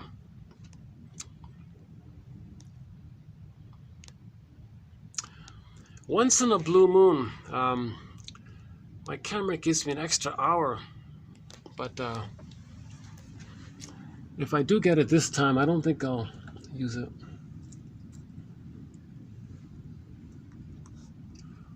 No lightning? Okay.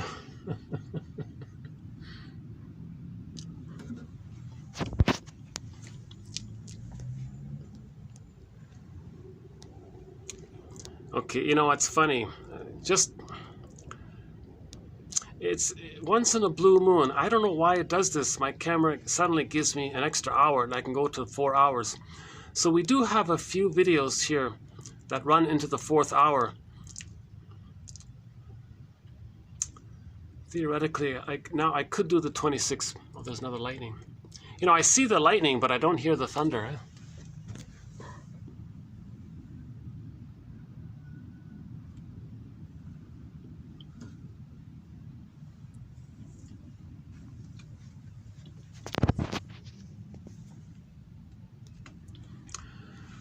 Okay, so I guess I'll just hit the stop button for this video today, and I'll see you in part 3. I think part 3.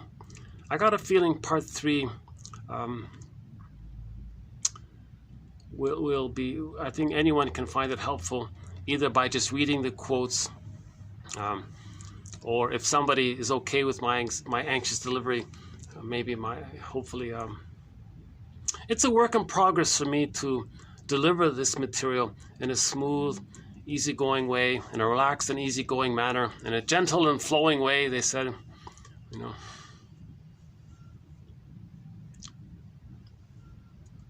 Yeah, I can hear it. Can you hear it? Can you hear the rumble on the camera?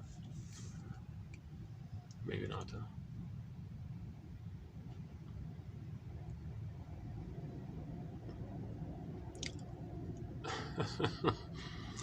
Well,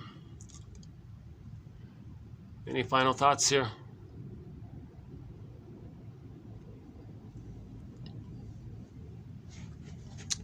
Let's see, any final thoughts here?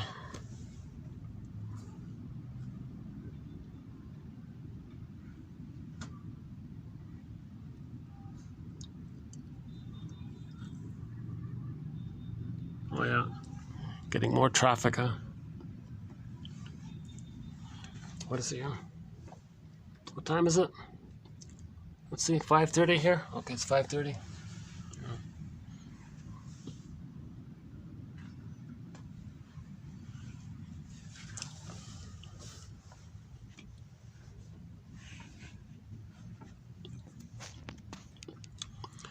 Maybe a quick summary is to keep the victim triangle theory in mind. The victim triangle.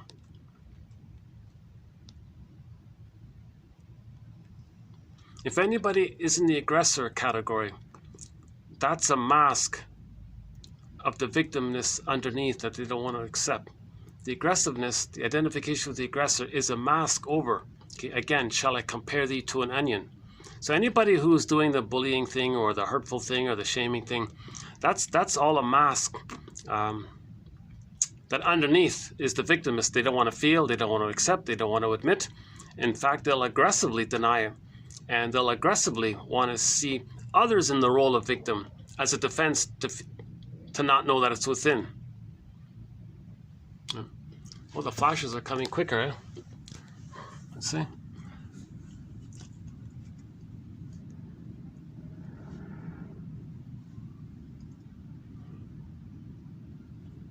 No. Okay.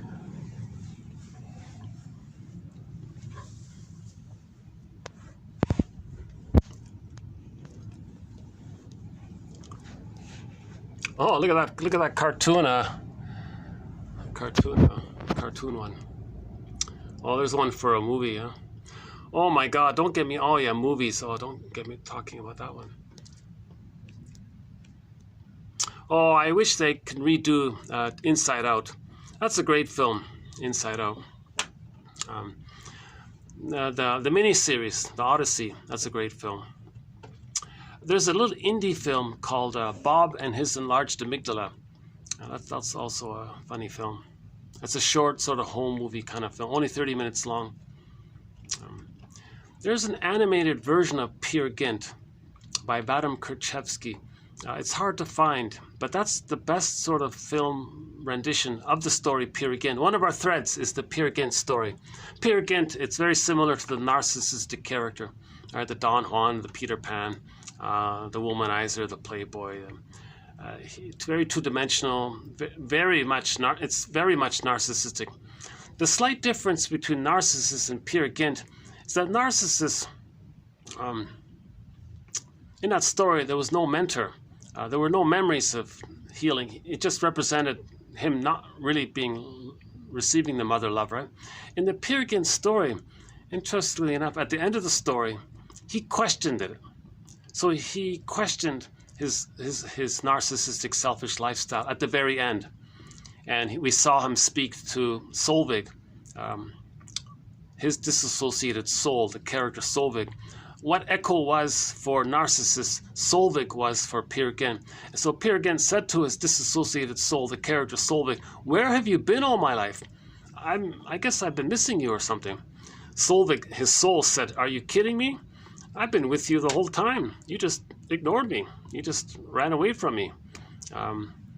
You had this sort of distant yearning from me, but you kept me very disassociated. You didn't want to really accept me, kind of thing." He said, "Oh my God." So maybe the question mark of that story was maybe in his later years he'll begin the second journey. So anyone can begin the second journey. It doesn't have to be, at around 40 or 45 or 35 or even 50 or 60. It can begin even in their 80s or 90s or something. Anyone can begin the second journey in midlife. Masterson gives a story about a client he had, a guy in his 80s, 86 or something. And in a very quick time, he became an elder. When he started, he was this bitter curmudgeon. 2 years later, he was a generative elder. He felt real. It was an interesting story. But so don't believe the myth that somebody over 50 can't heal. That's ridiculous. That's really, they're ripe to begin the healing journey around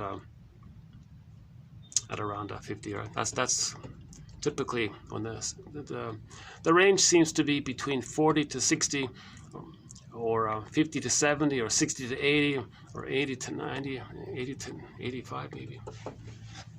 Not really. No, I keep missing the lightning for some reason. Okay, never mind. Oh, look at that. It's all typical traffic jam, eh?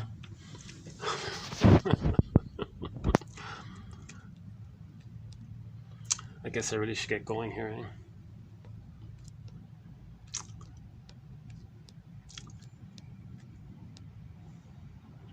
Yeah, there's a lot we could say, right?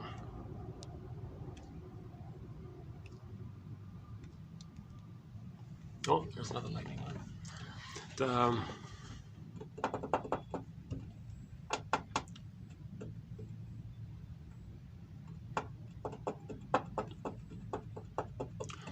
Okay, yeah, I guess I should just wrap it up here.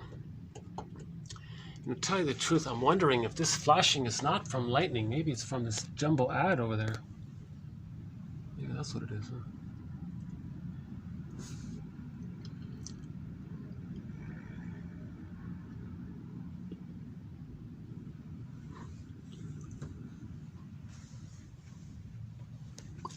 In the 26 points, we talk about doublethink. That's a key one. We talk about that's a rich sort of like a condensed, sort of like a jam-packed psychology. Those 26 points. So I'm looking forward to updating that one, because each time we present the 26 ways, people are collectively repeating how it looks when people, how it looks bundled up, like when everyone repeats their trauma in the present. How do we see it, like broadly? Like, what's the broad representation of everybody's added up repetition compulsions? How does it look outwardly? So that's an interesting one. I think there's something to it, that one, to tell you the truth. Oh yeah, I was gonna comment on something in the news recently, but let's save it for another time. I keep hoping for some, some funny thing to say at the end, or some insightful thing to say at the end here. I'm not sure if I'm finding it. Oh, that's a famous clothing ad.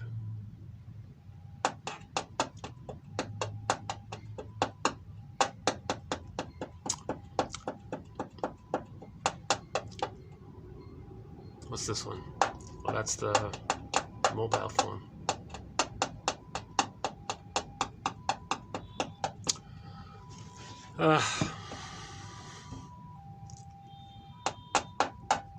Yeah, Steve Behrman says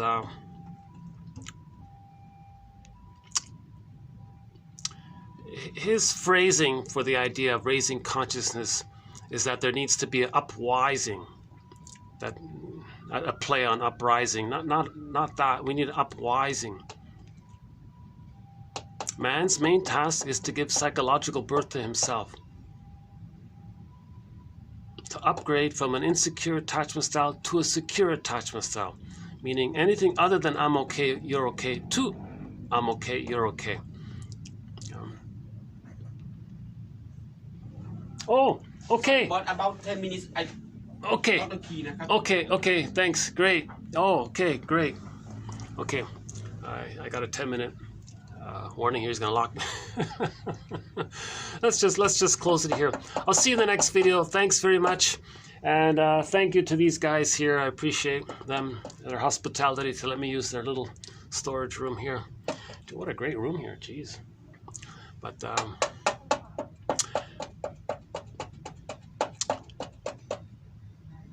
Yeah.